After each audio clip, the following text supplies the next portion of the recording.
नमस्कार।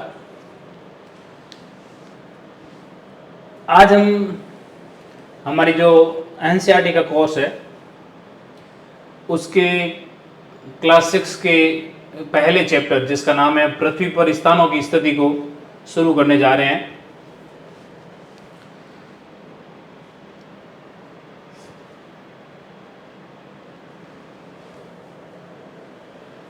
इस जो सीरीज में हम क्या करेंगे कि 6 क्लास से लेकर और 12th क्लास के सभी एनसीईआरटी के जो चैप्टर है उनको क्लियर करवा देंगे आपके। तो आज हम बेसिक से शुरू करते हैं, जिसमें सबसे पहले जो 6ठी क्लास का जो एनसीईआरटी का जो पोर्शन है हम उससे शुरुआत कर रहे हैं। देखो, भूगोल का विद्यार्थी होने के नाते हमें भूगोल की बेसिक चीजें हैं, जो फाउंडेशन चीजें हैं, उनके बारे में अवेयर होना जरूरी है। तो सबसे पहले हम बात करेंगे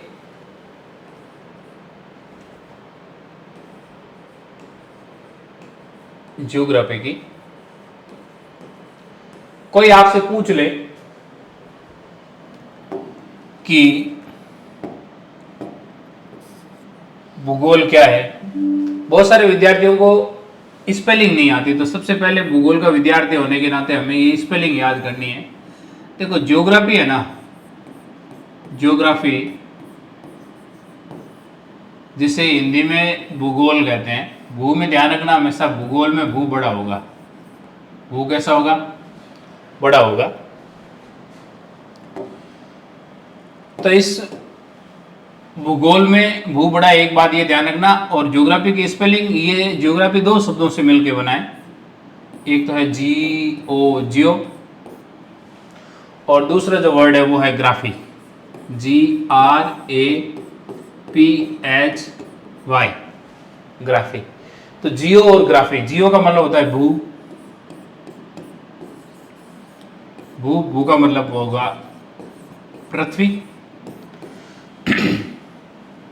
और जो ग्राफी है, इस ग्राफी का मतलब होता है का वर्णन करना, का वर्णन करना। इसका मतलब है कि ज्योग्राफी क्या है?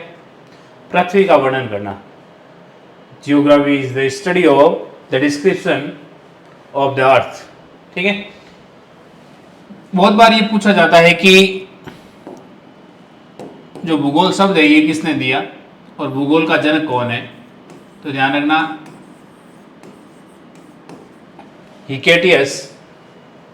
हिकेटियस को फादर ऑफ ज्योग्राफी बोलते हैं। क्या कहते हैं इन्हें? Father of geography.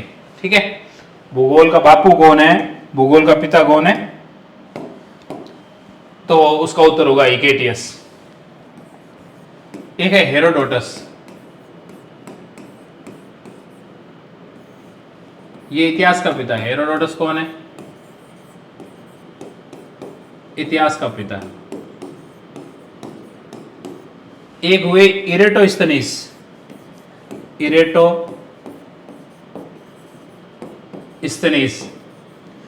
इरेटोस्थनीस वो पहले विद्वान है जिन्होंने भूगोल शब्द का प्रयोग किया, भूगोल शब्द का प्रयोग किया। तो इन्होंने ज्योग्राफी जो टर्म है उसको कॉइन किया। तो Eratosthenes was the first person who coined the term geography. ठीक है। तो ये ध्यान रखना, भूगोल का जनक कौन है? हिकेटियस। इतिहास का जनक कौन है? हेरोडोटस। हेरोडोटस वह विद्वान है जिसने ये कहा था कि हमें भूगोल को ऐतिहासिक दृष्टिकोण से और इतिहास को भौगोलिक दृष्टिकोण से अध्ययन किया जाना चाहिए। एक विद्वान हुए इरेटोस्थनीस। इरेटोस्थनीस कौन है? जिन्होंने भूगोल शब्द दिया। तो भूगोल शब्द देने वाले विद्वान कौन थे? इरेटोस्थनीस। और ज्योग्राफी दो शब्दों से मिलकर बना हुआ है, जियो और ग्राफी। जियो का मतलब होता है भू या पृथ्वी, और ग्राफी का मतलब होता है वर्णन। इसका मतलब ज्योग्राफी क्या है? पृथ्वी का वर्णन है। अब देखो,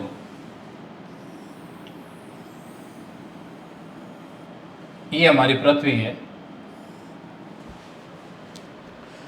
ठीक है। अब बहुत बार ये सवाल पूछा जाता है कि पृथ्वी का आकार कैसा है। तो कोई कहता है गोल है, कोई कहता है नारंगी जैसी है, कोई कहता है गेंद के समान है। लेकिन हमें ये ध्यान रखना होगा कि पृथ्वी पूर्ण रूप से गोल नहीं है, बल्कि ये ध्रुवों पर, जो इसका उत्तरी ध्रुव और दक्षिणी ध्रुव है, यहाँ पर पृथ्वी कैसी है, चपटी है। इसलिए इस आकार को, इस आकृति को बोलते हैं भू आब। क्या बोलते हैं? भू आब। भू आब का मतलब होता है जियोड, GEOID।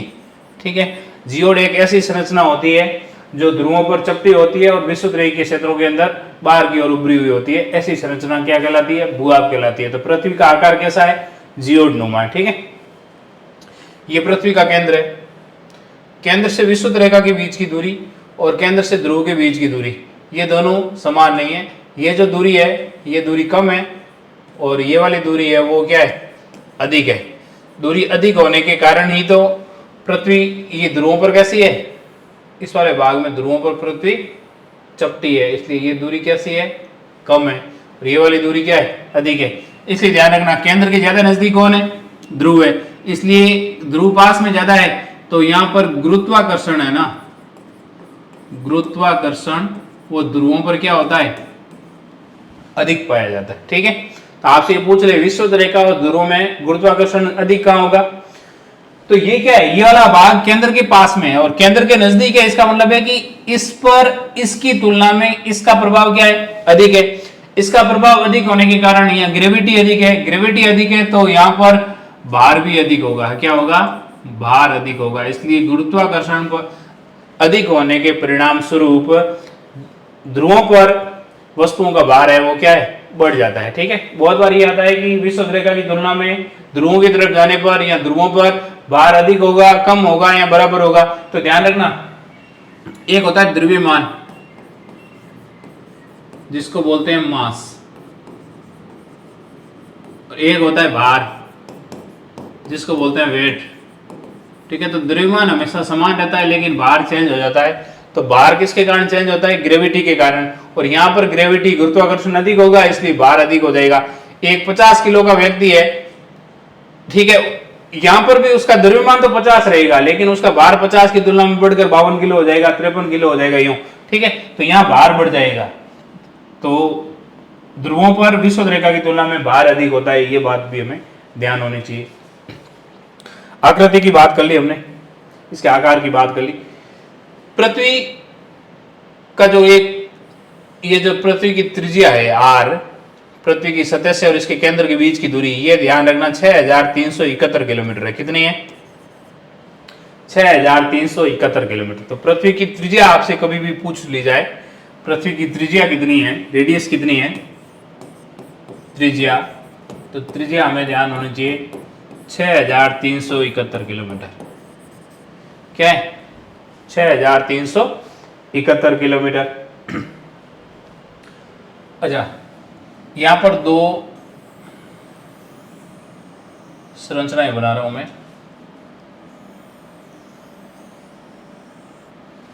आपने कभी ग्लोब देखा होगा, ठीक है? ग्लोब क्या होता है कि पृथ्वी का जो मानचित्र होता है उसका 3D प्रदर्शन है। 3D मतलब 3 डायमेंशन। ग्लोब में क्या, लंबाई, चौड़ाई और ऊंचाई भी होती है साथ में, ठीक है ना? जबकि मानचित्र में क्या होता है, लंबाई और चौड़ाई दो चीज ही होती है। तो जो ग्लोब होता है, ग्लोब, ये मानचित्र का 3D प्रदर्शन है, 3 डायमेंशन, ठीक है ना? जबकि जो मैप होता है, मानचित्र होता है, मैप होता है 2D के अंदर। किस में होता है मैप? 2D में। ये मैप और ग्लोब में बड़ा फर्क है। ग्लोब 3D होगा जबकि मैप 2D होगा, ठीक है? अब यहां पर एक रेखा है और एक रेखा इधर खींची जाती है।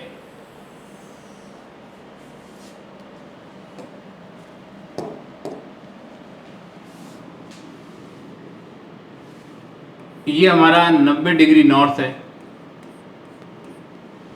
ये है 90 डिग्री साउथ, और ये है 0 डिग्री, ठीक है? इस 0 डिग्री के समानांतर पूर्व से पश्चिम की तरफ बहुत सारी रेखाएं खींची जाती है।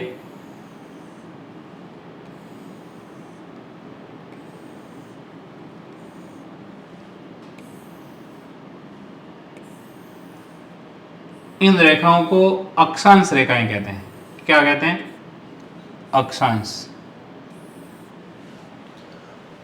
और ये जो मानक याम्योत्तर है, इसके पूर्व और पश्चिम में इस प्रकार की रेखाएं खींची जाती है।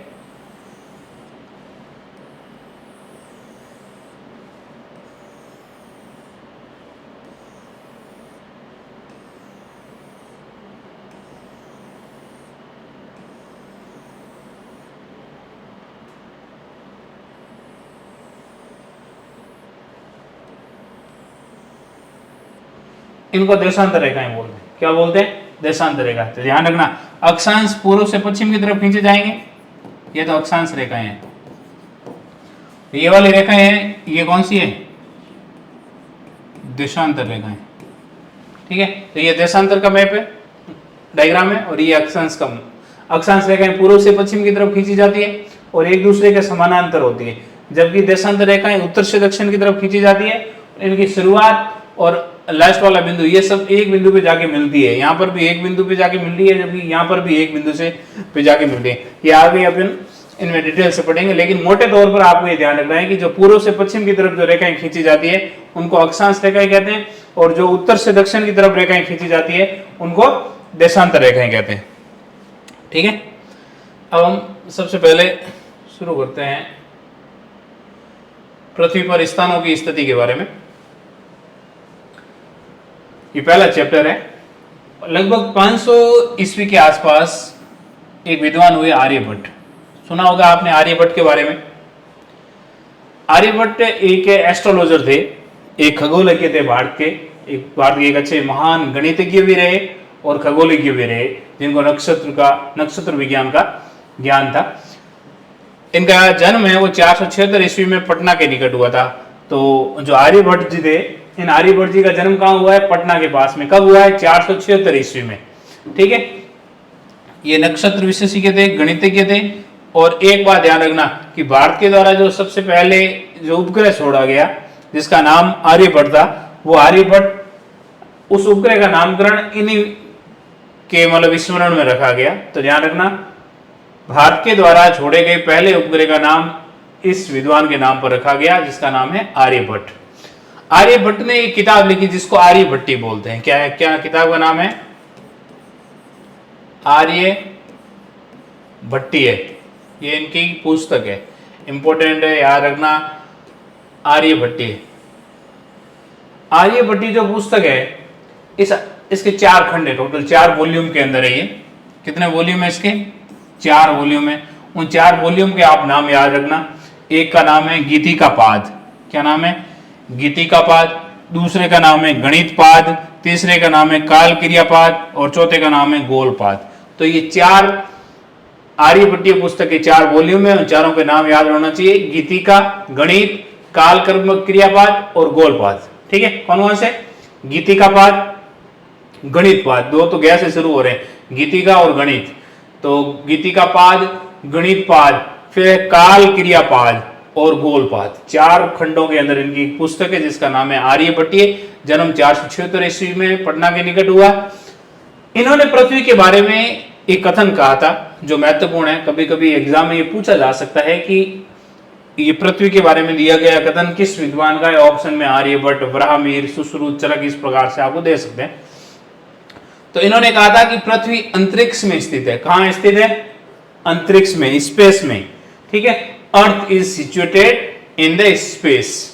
और ये जो पृथ्वी है, ये जल, पृथ्वी, अग्नि और वायु से बनी हुई है। पृथ्वी किससे बनी हुई है? जल से। इसका मतलब है हाइड्रोस्फीयर की बात की इन्होंने, जल मंडल की बात की। पृथ्वी लिखा है, इसका मतलब है कि इन्होंने किसकी बात की है?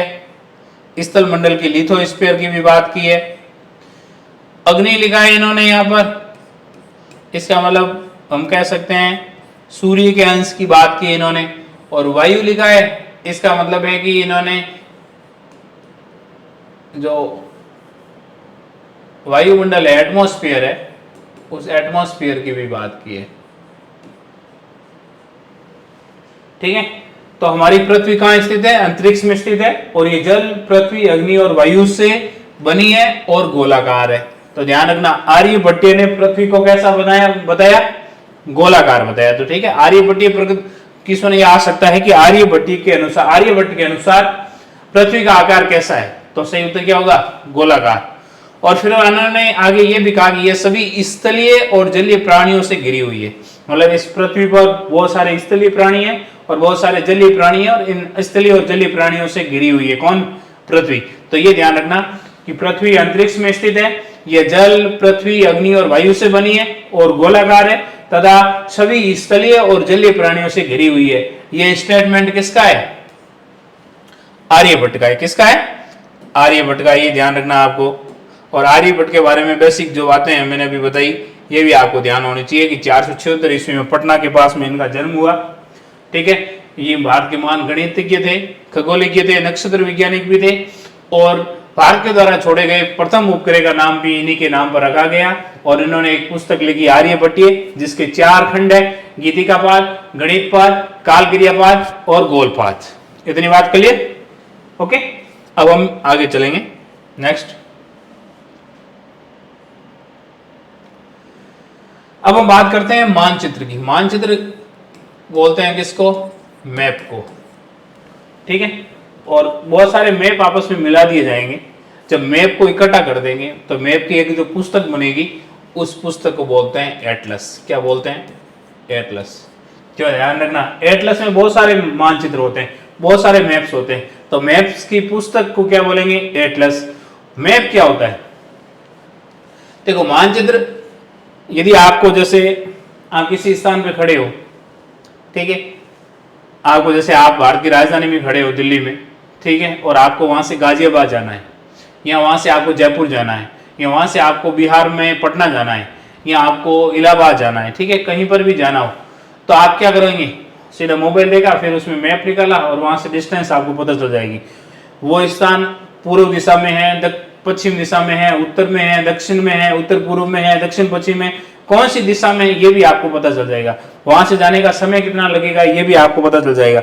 ये सब बातें कैसे पता चली आपको, आपको मैप को देखकर। आपने क्या देखा, मैप। तो ध्यान रखना, मैप क्या है कि स्थानों का पता लगाने के लिए एक मार्गदर्शक है। ये हमारा एक गाइड की तरह कार्य करता है कि किसी स्थान का पता लगाना हो तो हम किसकी सहायता ले सकते हैं, मैप की सहायता ले सकते हैं। ठीक है, ये वहां की स्थिति को बोलते हैं लोकेशन। अपन बोलते हैं ना कि यार लोकेशन भेज दे रही, कहाँ आना है, तो ये लोकेशन भेज रहा है। इसका मतलब है कि हम जहां खड़े हैं वहां से वो किस दिशा में है, कितना दूर है, किस अक्षांश पे और किस देशांतर पे स्थित है, ये सारी चीज आ जाएगी।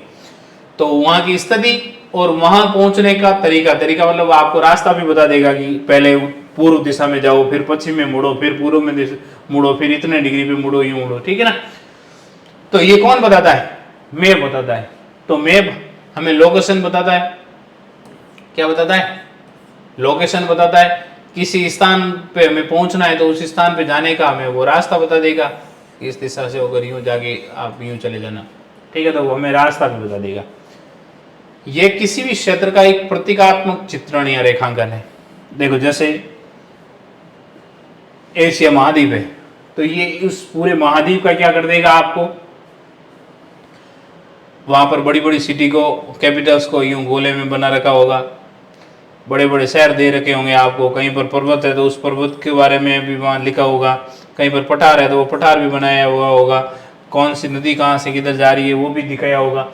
तो वो क्या है कि उसमें रेखांकन किया होगा, यहाँ वो पूरा चित्रण किया होगा किसका, जिस क्षेत्र का आप मानचित्र देख रहे हो वो उस पूरे क्षेत्र का एक प्रतीकात्मक। क्योंकि जैसे नदी है तो पूरी नदी तो नहीं बना सकते ना, कि ऐसे नदी तो बहुत लंबी है, किलोमीटर में, तो किलोमीटर लंबा भूभाग के लिए उतना लंबा पेपर चाहिए, वैसा नहीं होता। तो फिर क्या करते हैं, हम स्केल पे लेते हैं और स्केल के आधार पर उसका मानचित्र बनाते हैं। ठीक है ना, तो ये मानचित्र एक गांव का भी हो सकता है, एक कॉलोनी का हो सकता है, एक शहर का हो सकता है, एक राज्य का भी हो सकता है, एक देश का भी हो सकता है, एक महाद्वीप का भी हो सकता है, और पूरे विश्व का भी हो सकता है। तो पूरे विश्व होगा, उस पर लिखा होगा विश्व का मानचित्र।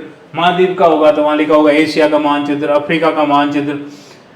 किसी देश का होगा तो लिख रखा होगा भारत का मानचित्र, पाकिस्तान का मानचित्र, यूएसए का मानचित्र वगैरह।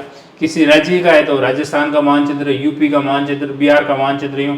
किसी शहर का है तो जैसे दिल्ली का मानचित्र, जयपुर का मानचित्र या किसी गांव का मानचित्र भी हो सकता है। ठीक है, तो मानचित्र, ये बातें ध्यान रखनी। मानचित्र एक गाइड की तरह कार्य करता है, ये हमें किसी स्थान की स्थिति बताता है, वहां पहुंचने का तरीका बताता है। और ये मानचित्र खुद है क्या, ये एक प्रतीकात्मक चित्रण है या रेखांकन है, किसका, वो गांव का हो सकता है, शहर का हो सकता है, राज्य का भी हो सकता है, देश का हो सकता है, महाद्वीप का हो सकता है, विश्व का भी हो सकता है। ठीक है, और बहुत सारे मैप्स को मिलाकर जो पुस्तक बनती है उस पुस्तक को एटलस बोलते हैं। क्या बोलते हैं? एटलस। अब मानचित्र भी बहुत सारे प्रकार के होते हैं। ठीक है ना, मानचित्र के प्रकार, काइंड्स या types of map.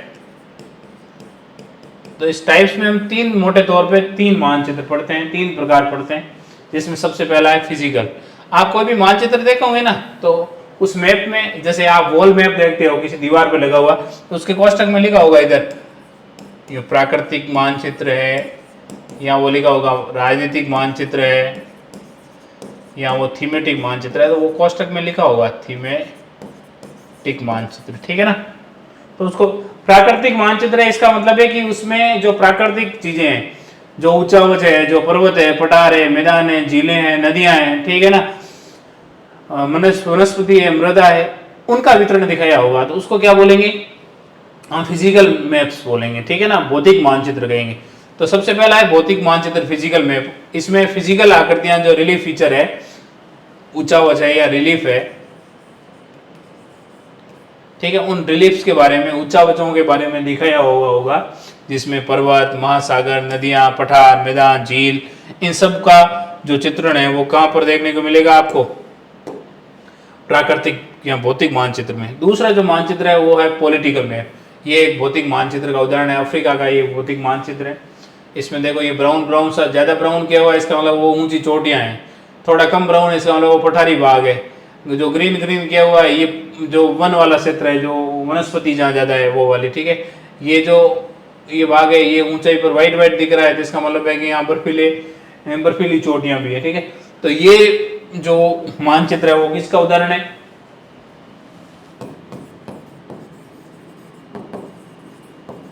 Physical map का। किसका उदाहरण है? फिजिकल का, प्राकृतिक मानचित्र का।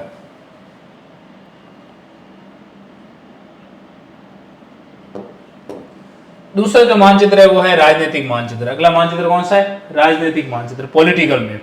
पॉलिटिकल मैप में क्या होगा? देखो ये मैंने यूएसए का एक पॉलिटिकल मैप दिया, तो ये यूएसए के बहुत सारे स्टेट है। ये एक स्टेट हो गया, ये दूसरा स्टेट है, ये तीसरा स्टेट है, ये चौथा स्टेट है, ये पांचवा स्टेट है। तो ये यूएसए के 50 स्टेट है ना, उन 50 स्टेट का आपको विद बाउंड्री मिलेगा। ठीक है ना, इसका मतलब है कि इसमें सीमाएं दिखाई होगी कि राज्य की सीमा कहाँ पर है। नगरों को दर्शाया होगा, उनकी राजधानियां कौन कौन सी, उन राजधानियों को भी दर्शाया हुआ होगा। ठीक है ना, ऐसा मानचित्र जिसमें देश और राज्यों की सीमा दर्शाई होगी, उनके नगर दर्शाए होंगे, उनकी राजधानी दर्शाई होगी। ठीक है, ऐसे मानचित्र को पॉलिटिकल मैप बोलते हैं। क्या बोलते हैं? Political map. जैसे जो यूएसए का मानचित्र है, ये इसका उदाहरण है। जो तीसरा प्रकार है मानचित्र का, उसको बोलते हैं थीमेटिक मैप।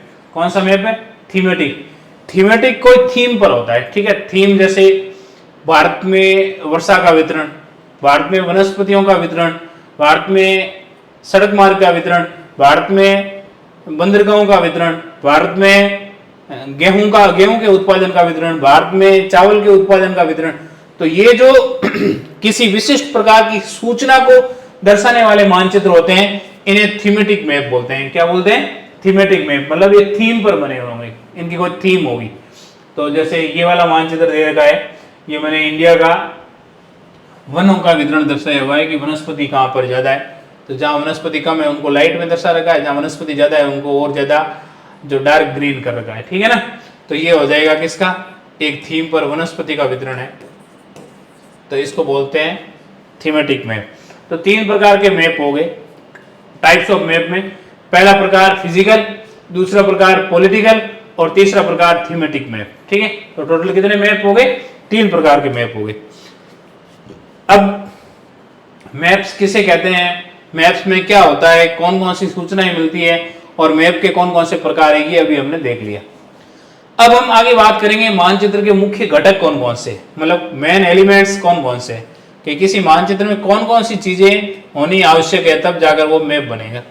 कोई भी मानचित्र उसमें तीन चीजें जरूरी है, एक तो दूरी, दूसरी दिशा और तीसरा प्रतीक चिन्ह। कोई भी मानचित्र देखेंगे तो इनमें तीन चीजें आपको देखने को मिलेगी, दूरी देखने को मिलेगी, दिशा देखने को मिलेगी और प्रतीक चिन्ह देखने को मिलेंगे। ठीक है, यदि ये तीन प्रमुख एलिमेंट है, तीन प्रमुख घटक है, ये तीन घटक होंगे तब जाकर वो मानचित्र पूर्ण रूप से परिभाषित होगा।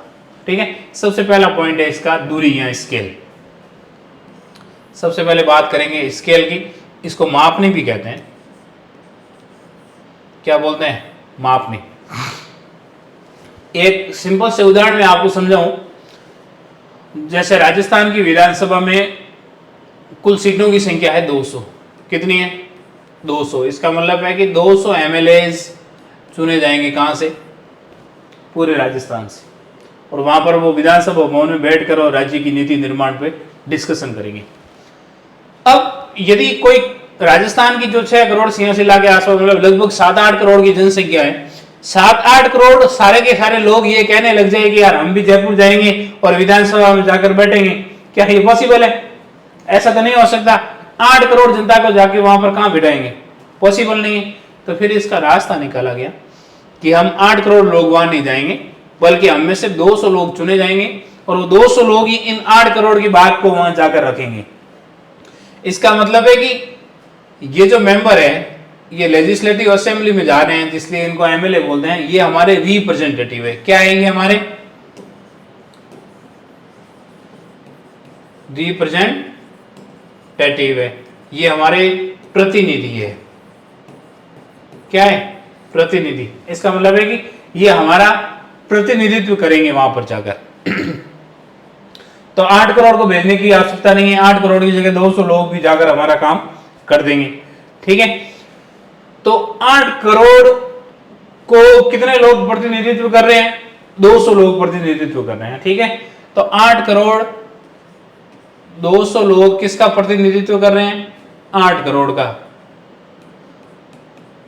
तो ये हमारी मापनी हो गई कि 200 करोड़ किसके बराबर है? 8 करोड़ के बराबर। इसका मतलब है कि 100 लोग किसके बराबर हुए? 4 करोड़ के बराबर। 50 लोग किसके बराबर हुए? 2 करोड़ के बराबर। 25 लोग किसके बराबर हुए? 1 करोड़ के बराबर। इसका मतलब है कि 25 लोग किसका प्रतिनिधित्व कर रहे हैं? 1 करोड़ का प्रतिनिधित्व कर रहे हैं। तो 1 लोग कितने का करेंगे?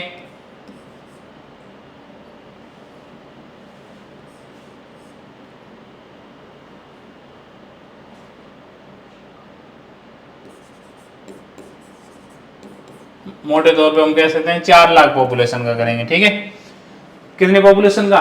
4 लाख का। इसका मतलब 4 लाख लोगों की बात को रखने के लिए कौन जा रहा है? एक व्यक्ति जा रहा है। तो ये 1:4 लाख, 1:4 लाख, ये हमारे माप नहीं आ गई। मतलब एक व्यक्ति वहां पर कितने लोगों का प्रतिनिधित्व कर रहा है? 4 लाख का।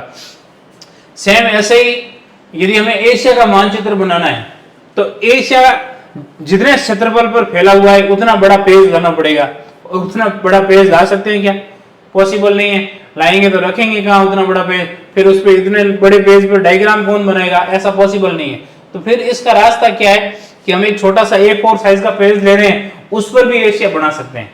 कैसे बना सकते हैं कि उस पर हम ये माप नहीं लेंगे सेम कि भाई 1 सेंटीमीटर मानचित्र पर जो दूरी है वो धरातल पर 1000 किलोमीटर को दर्शाएगी। कितने को दर्शाएगी? 1000 किलोमीटर। इसका मतलब है कि आप मानचित्र पर 1 सेंटीमीटर रेखा खींच रहे हो ना, इसका मतलब है कि ये जमीन पर कितना है? 1000 किलोमीटर के बराबर है। ठीक है, तो बड़े क्षेत्र को हमने छोटे पेज में लेने के लिए इस प्रकार के एक रिप्रेजेंटेटिव को ले लिया जो 1 सेंटीमीटर बराबर 1000 किलोमीटर या 1 सेंटीमीटर बराबर 100 किलोमीटर, कुछ भी हो सकता है। इसको बोलते हैं स्केल या मापने। इसका काम क्या है? इसका काम है कि जो धरातल पर 2 बिंदुओं के बीच की दूरी है ना, उस दूरी को छोटा करके मानचित्र पर 2 बिंदुओं के बीच के रूप में दर्शाना, उसको क्या बोलते हैं? मापनी।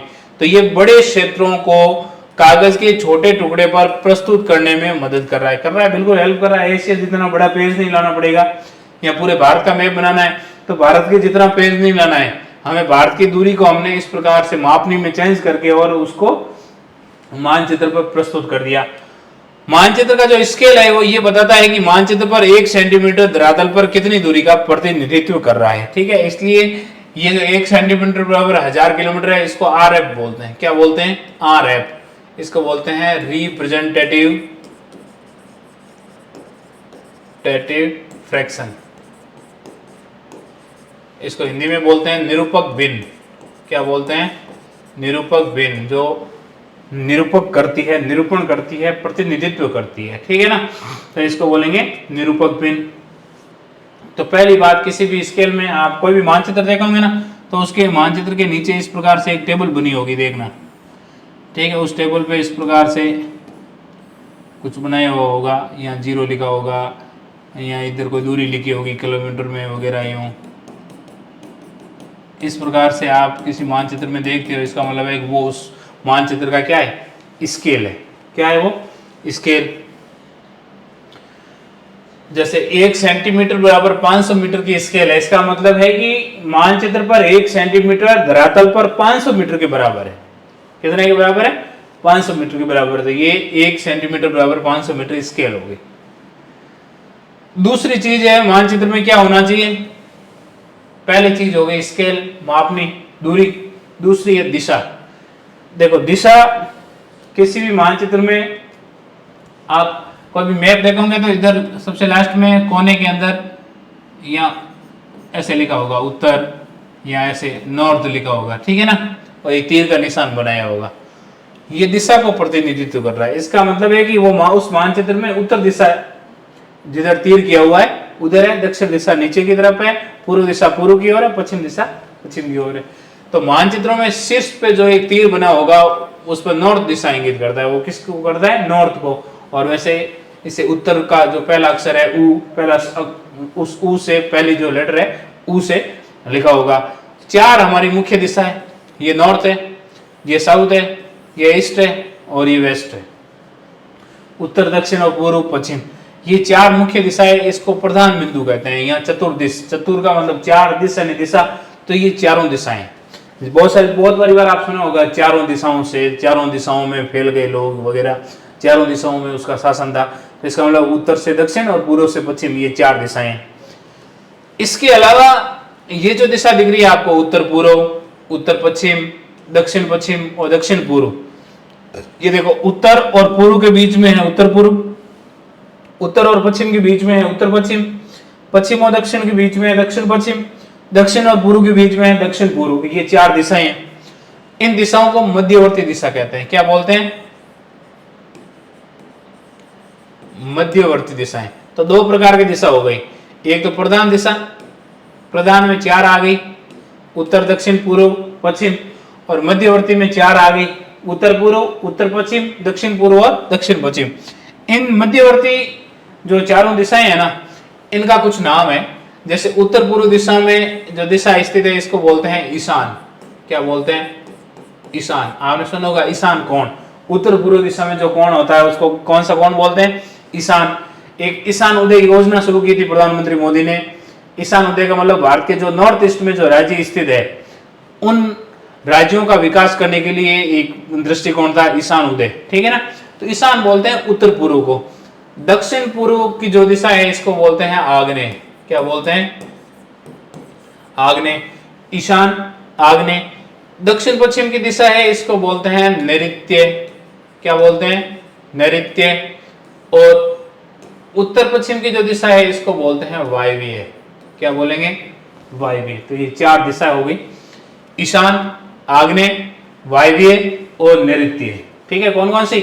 ईशान होगी उत्तर पूर्व की, दक्षिण जो पूर्व की है उसको आग्नेय बोलेंगे, उत्तर पश्चिम की है वो उसको वायव्य बोलेंगे, और दक्षिण पश्चिम की है इसको नैऋत्य बोलेंगे। तो ये 4 प्रकार की दिशाएं हो गई।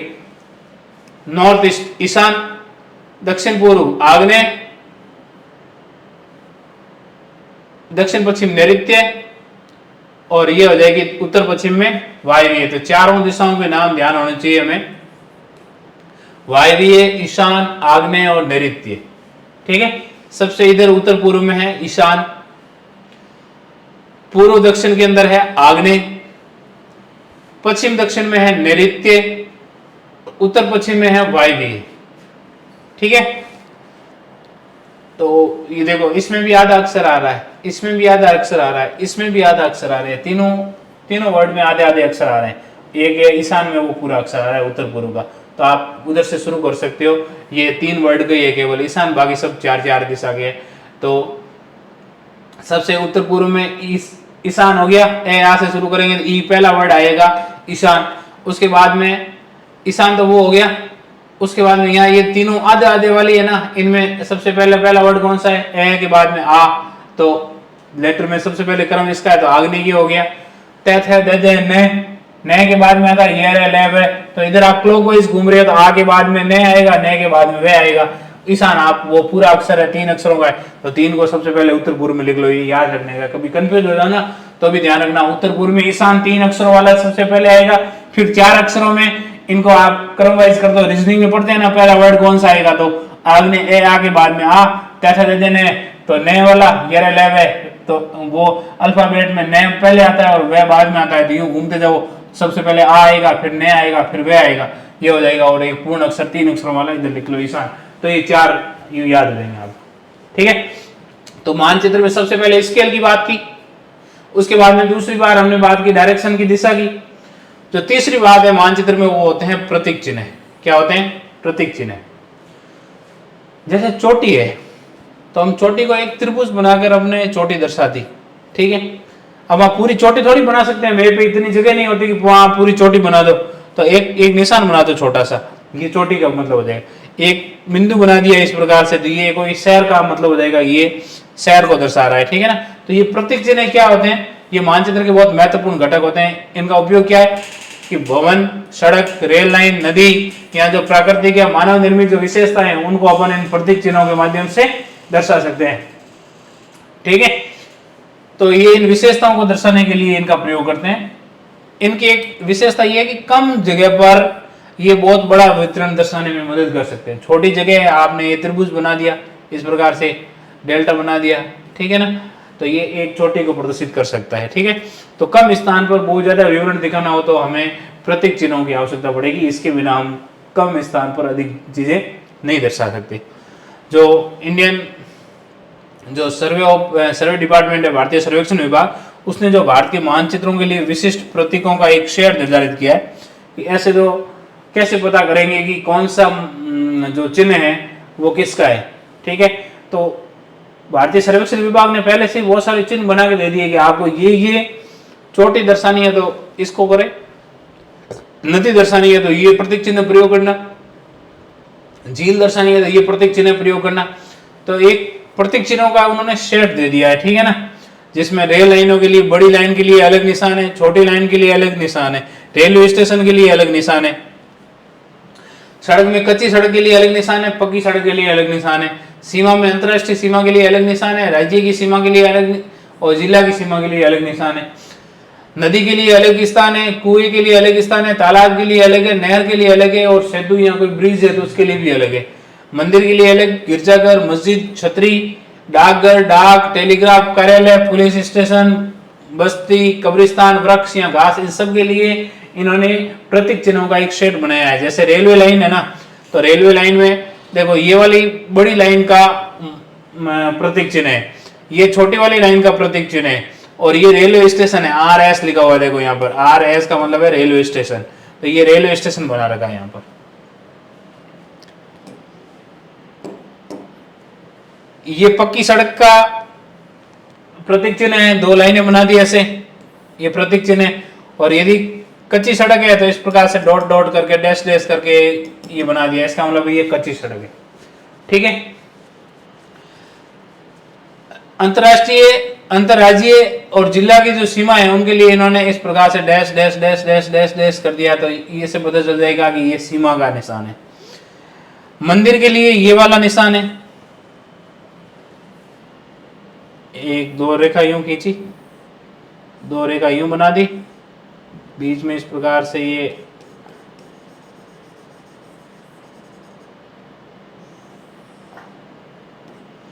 ये किसका है? मंदिर का निशान है।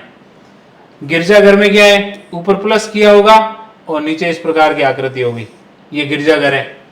मस्जिद के लिए क्या है? 3 क्रॉस है इधर, ठीक है। ये यहाँ डोम बना होगा, इस प्रकार की आकृति होगी। ये क्या है, मस्जिद के लिए। कोई छतरी बनाई हुई है, छतरी के लिए ये छतरी का है, ठीक है। छतरी के ऊपर ये वाला बिंदु है ना, ये नहीं होगा। मंदिर में और छतरी में ये फर्क है, ठीक है।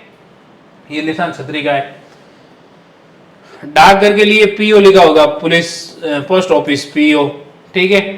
डाक और टेलीग्राफ कार्यालय तो post and telegraph office, post and telegraph office वहां लिखा होगा पीटीओ। पुलिस स्टेशन है तो वहां लिखा होगा पीएस, एक बॉक्स बना होगा और वहां पीएस लिखा होगा। इसका मतलब है कि वो पुलिस स्टेशन को दर्शा रहा है, ठीक है। बस्तियां हैं, मकान नहीं थी वहां, तो इस प्रकार से दो एल शेप की होंगे और इस प्रकार का निशान है वो मकान का हो जाएगा। कब्रिस्तान है तो कब्रिस्तान में इस प्रकार से निशान बने होंगे, ठीक है ना। ये कब्रिस्तान का है।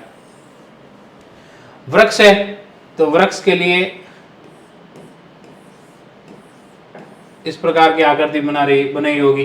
घास है तो घास के लिए इस प्रकार से ये आकृति घास को दर्शाती है। ये क्या है, सब प्रतीक चिन्ह है। प्रतीक चिन्हों का फायदा ये है कि आपको वहां पीएस लिख दिया तो पूरा पुलिस स्टेशन बनाने की जरूरत नहीं है, वो समझ जाएंगे ये पुलिस स्टेशन है, ठीक है ना। तो ये फायदा होता है प्रतीक चिन्हों का। प्रतीक चिन्हों के माध्यम से हम कम जगह पर अधिक चीजें दर्शाया जा सकता है। तो ये रेलवे लाइन का हो गया, ये सड़क का हो गया, सीमा का हो गया, मंदिर की गिरजाघर इनका हो गया, ठीक है। और डाकघर का, बस्ती, कब्रिस्तान, वृक्ष, घास, ये सब हो गए, ठीक है। ये नदी का हो गया जैसे। अब हम चलेंगे नेक्स्ट, पृथ्वी का मानचित्रण। हमारी जो पृथ्वी है इसका मानचित्रण कैसे करते हैं। पृथ्वी है, इसका मतलब ग्लोब पृथ्वी का छोटा लघुकृत रूप है, छोटा रूप है, वो उसको क्या बोलेंगे, ग्लोब। अब इस ग्लोब पर जो चीजें दर्शाई हुई है उसको मानचित्र में दर्शाना है। इसका मतलब हमें पृथ्वी का मानचित्रण करेंगे तो 3D से हमें इस तरह आकृतियों को कहां पे लाना है, 2D पे लाना है। तो 3D से 2D बनाना है। चपटी सतह पर गोलाकार वस्तु का चित्रण करना है। पृथ्वी का आकार पूरी तरह से गोलाकार नहीं है बल्कि ध्रुवों पर कैसी है, चपटी है, जिससे लगभग गोलाकार कहा जा सकता है। मोटे तौर पे गोलाकार कह सकते हैं, लेकिन भूगोल का विद्यार्थी होने के नाते हमें पृथ्वी को गोलाकार न बता के क्या बताना है, जियोडनुमा है, ठीक है। एक गोलाकार वस्तु को कागज की एक समतल सतह पर बिना किनारों को तोड़े चित्रित करना संभव नहीं है, क्योंकि गोल कागज है, ग्लोब गोल है, उसको किनारा नहीं तोड़ेंगे तब तक वो 2D में चेंज नहीं होगा। तो एक ग्लोब पृथ्वी का एक गोलाकार मॉडल है, इसलिए ये समतल मानचित्र की तुलना में पृथ्वी को भूगोल को बेहतर ढंग से दर्शाता है। मानचित्र की तुलना में ग्लोब है वो पृथ्वी का एग्जैक्ट हूबहू कॉपी है। लेकिन ग्लोब में ये प्रॉब्लम है कि ग्लोब को आप किसी बैग में रखकर दूर तक नहीं ले जा सकते हैं, हमेशा पास में नहीं रख सकते हो बुक की तरह, जबकि एटलस को हमेशा बुक की तरह साथ में रख सकते हैं। ग्लोब बड़ा है, छोटा नहीं होता, ठीक है, इसलिए उसको एक स्थान से दूसरे स्थान पर ले जाने में प्रॉब्लम आती है। इसलिए क्या करते हैं, फिर ग्लोब को 2D में चेंज करके हम कहीं दूसरे स्थान पर आसानी से ले जाया जा सकता है। तो 2D में चेंज करने के लिए हम यूज करते हैं प्रक्षेप का। किसका यूज करते हैं, प्रक्षेप का, जिसको प्रोजेक्शन बोलते हैं। ये बड़ी कक्षा में और जाएंगे तब आपको समझ आ जाएगा प्रक्षेप क्या है। जैसे ये ग्लोब है तो इस ग्लोब पर जो आकृति है उस पर प्रकाश डालेंगे तो ये जो आकृति है ये कागज पर बन जाएगी, उसको बोलेंगे मानचित्र, ठीक है। तो और इस पूरे प्रोसेस को बोलेंगे प्रक्षेप। ग्लोब का उपयोग पृथ्वी, चंद्रमा, मंगल ग्रह, तारे जैसे अन्य खगोलीय पिंडों को दर्शाने के लिए भी किया जा सकता है। क्योंकि जिस प्रकार से पृथ्वी ग्रह है वैसे दूसरे ग्रह भी है, उनकी आकृति भी लगभग पृथ्वी जैसी है, इसलिए आप पृथ्वी का हमने ग्लोब बना दिया तो दूसरी आकृतियों का भी ग्लोब बनाया जा सकता है। ऐसा नहीं है कि ग्लोब केवल पृथ्वी का चित्रण ही है, दूसरे जो ग्रह है या दूसरे उपग्रह है उनका भी ग्लोब बनाया जा सकता है। अब हम बात करें निर्देशांक की, कोऑर्डिनेशन बोलते हैं जिसको, कोऑर्डिनेटर्स। निर्देशांक में क्या होता है कि कोई भी स्थान है उसको ठीक ठाक निर्धारित करना है। जैसे आपको कह दिया कि वो मैं 30 डिग्री उत्तरी अक्षांश पे खड़ा हूं, लेकिन 30 डिग्री उत्तरी अक्षांश कोई एक जगह नहीं है, वो तो बहुत लंबी जगह है। तब पता करेंगे कि 30 डिग्री उत्तरी अक्षांश के साथ वो कहते हैं कि मैं 0 डिग्री देशांतर पर खड़ा हूं, तब हम जाकर उसी स्थान पर पहुंच सकते हैं, ठीक है। तो निर्देशांक के लिए दो चीजें जरूरी है, अक्षांश और देशांतर। ठीक है, दोनों चीज नहीं होगी तब तक हम अक्षांश और देशांतर के बारे में या किसी स्थान के निर्देशांक के बारे में या किसी स्थान की ठीक ठाक स्थिति के बारे में पता नहीं लगा सकते। इसलिए ठीक ठाक उस स्थिति का निर्धारित करने के लिए हमें क्या करना पड़ेगा, निर्देशांक प्रणाली को अपनाना होगा, और निर्देशांक प्रणाली में अक्षांश और देशांतर दोनों चीजें आएगी। ठीक है, तो दो निर्देशांकों की आवश्यकता होती है। जैसे बाजार में दुकान की पंक्ति या संख्या या संतरज में बोर्ड पर अक्षरों और अंकों का उपयोग। आपने देखा होगा किसी मार्केट में जाते हैं तो उस पर दुकान नंबर लिखे होंगे, दुकान नंबर 47, तो आप समझ जाओगे कि ये दुकान इस गली में 47वीं दुकान है। ठीक है ना। या आप कैरम बोर्ड खेलते हो, संतरज खेलते हो, तो उस पर एक साइड में क ख ग घ ड़ इस प्रकार से लिखा होगा, एक साइड में 1 2 3 4 5 6 लिखा होगा। तब हम समझ जाएंगे कि ये जो चीज है ये 4 नंबर कॉलम के अंदर ग वाले पंक्ति के अंदर पड़ी है। ठीक है, तो 4 और ग ये दोनों, तब हम समझ जाएंगे एग्जैक्ट कहां पर है। तो जिस प्रकार संतरज में मतलब कॉलम और यूं वर्टिकल में पंक्तियां होती है, ठीक है ना, कॉलम भी होते हैं और क्षैतिज रेखा भी होती है, उसी प्रकार किसी भी स्थान की स्थिति को दर्शाने के लिए हमें दो चीजों की आवश्यकता होगी। केवल अक्षांश से काम नहीं चलेगा और केवल देशांतर से भी काम नहीं चलेगा। अक्षांश और देशांतर रेखाएं यदि दोनों होगी तब जाकर हम किसी भी मानचित्र पर कोई स्थान की स्थिति है उसको निर्धारित कर पाएंगे। ठीक है, इसलिए सबसे पहले हम बात करें अक्षांश की। किसकी बात करेंगे? अक्षांश की। तो मैं एक मानचित्र बनाता हूं।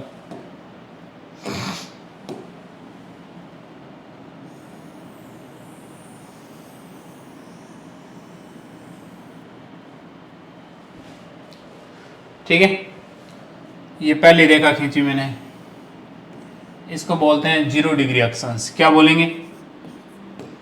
0 डिग्री अक्षांश। मैं ये पहले भी बता चुका हूं कि अक्षांश रेखाएं पूर्व से पश्चिम की तरफ खींची जाती है। किधर खींची जाती है? पूर्व से पश्चिम की तरफ।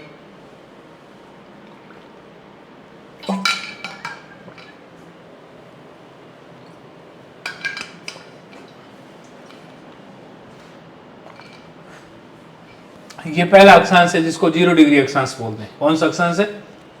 0 डिग्री। इधर है ये उत्तरी ध्रुव 90 डिग्री नॉर्थ पे, और ये है 90 डिग्री साउथ पे। ये 0 डिग्री अक्षांश इस ग्लोब को दो भागों में बांटता है।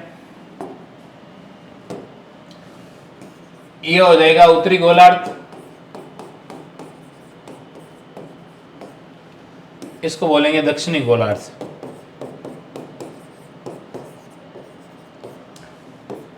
ये नॉर्दर्न हेमिस्फीयर, ये हो जाएगा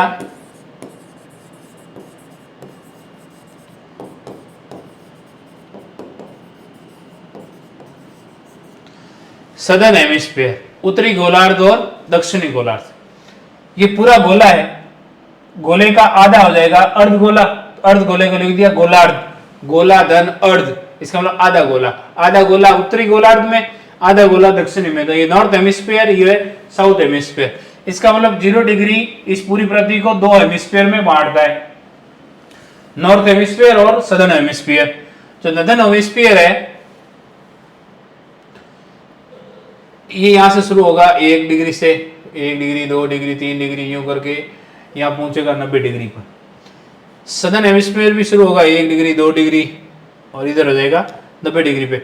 ये सब जितने भी अक्षांश है इनके आगे एस लगाएंगे, और इधर ये अक्षांश है इनके आगे एन लिखेंगे, क्योंकि 23 डिग्री इधर भी है, 23 डिग्री इधर भी है। जब तक एन और एस नहीं लिखेंगे तब तक ये पता नहीं चलेगा कि ये उत्तरी गोलार्ध की बात हो रही है, दक्षिणी गोलार्ध की बात हो रही है। ठीक है, एक रेखा यहां बना रहा हूं मैं,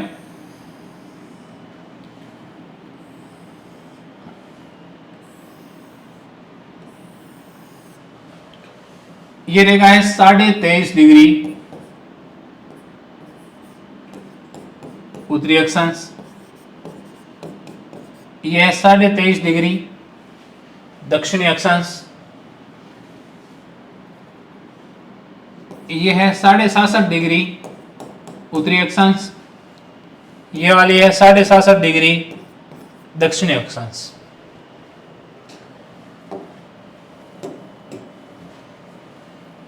इस रेखा को बोलते हैं आर्कटिक वृत्त। क्या बोलेंगे? आर्कटिक वृत्त। इसको बोलेंगे कर्क रेखा, इसको बोलेंगे मकर रेखा, इसको बोलेंगे अंटार्कटिक वृत्त। क्या बोलेंगे?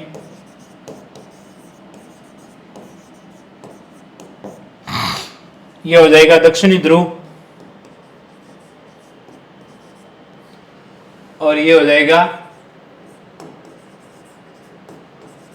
उत्तरी ध्रुव। कौन सा हो जाएगा? उत्तरी ध्रुव। अब देखो ये 0 डिग्री अक्षांश रेखा ना, इसका नाम भूमध्य रेखा है। क्या नाम है? भूमध्य रेखा। इसका एक और नाम है, विषुवत रेखा भी कहते हैं इसको। क्या कहते हैं? विषुवत रेखा। भूमध्य रेखा इसलिए कहते हैं ये क्योंकि ये भू के मध्य में, भू के मध्य में मतलब पृथ्वी के मध्य में होने के कारण इसको भूमध्य रेखा कहते हैं। इसको विषुवत रेखा क्यों कहते हैं? इसको इंग्लिश में बोलते हैं इक्वेटर। क्या बोलते हैं? इक्वेटर लाइन, विषुवत रेखा। देखो एक क्लाइमेटोलॉजी के अंदर एक कंसेप्ट है विषुव। विषुव को बोलते हैं इक्विनॉक्स, EQUINOX, इक्विनॉक्स। इक्विनॉक्स का मतलब होता है विषुव।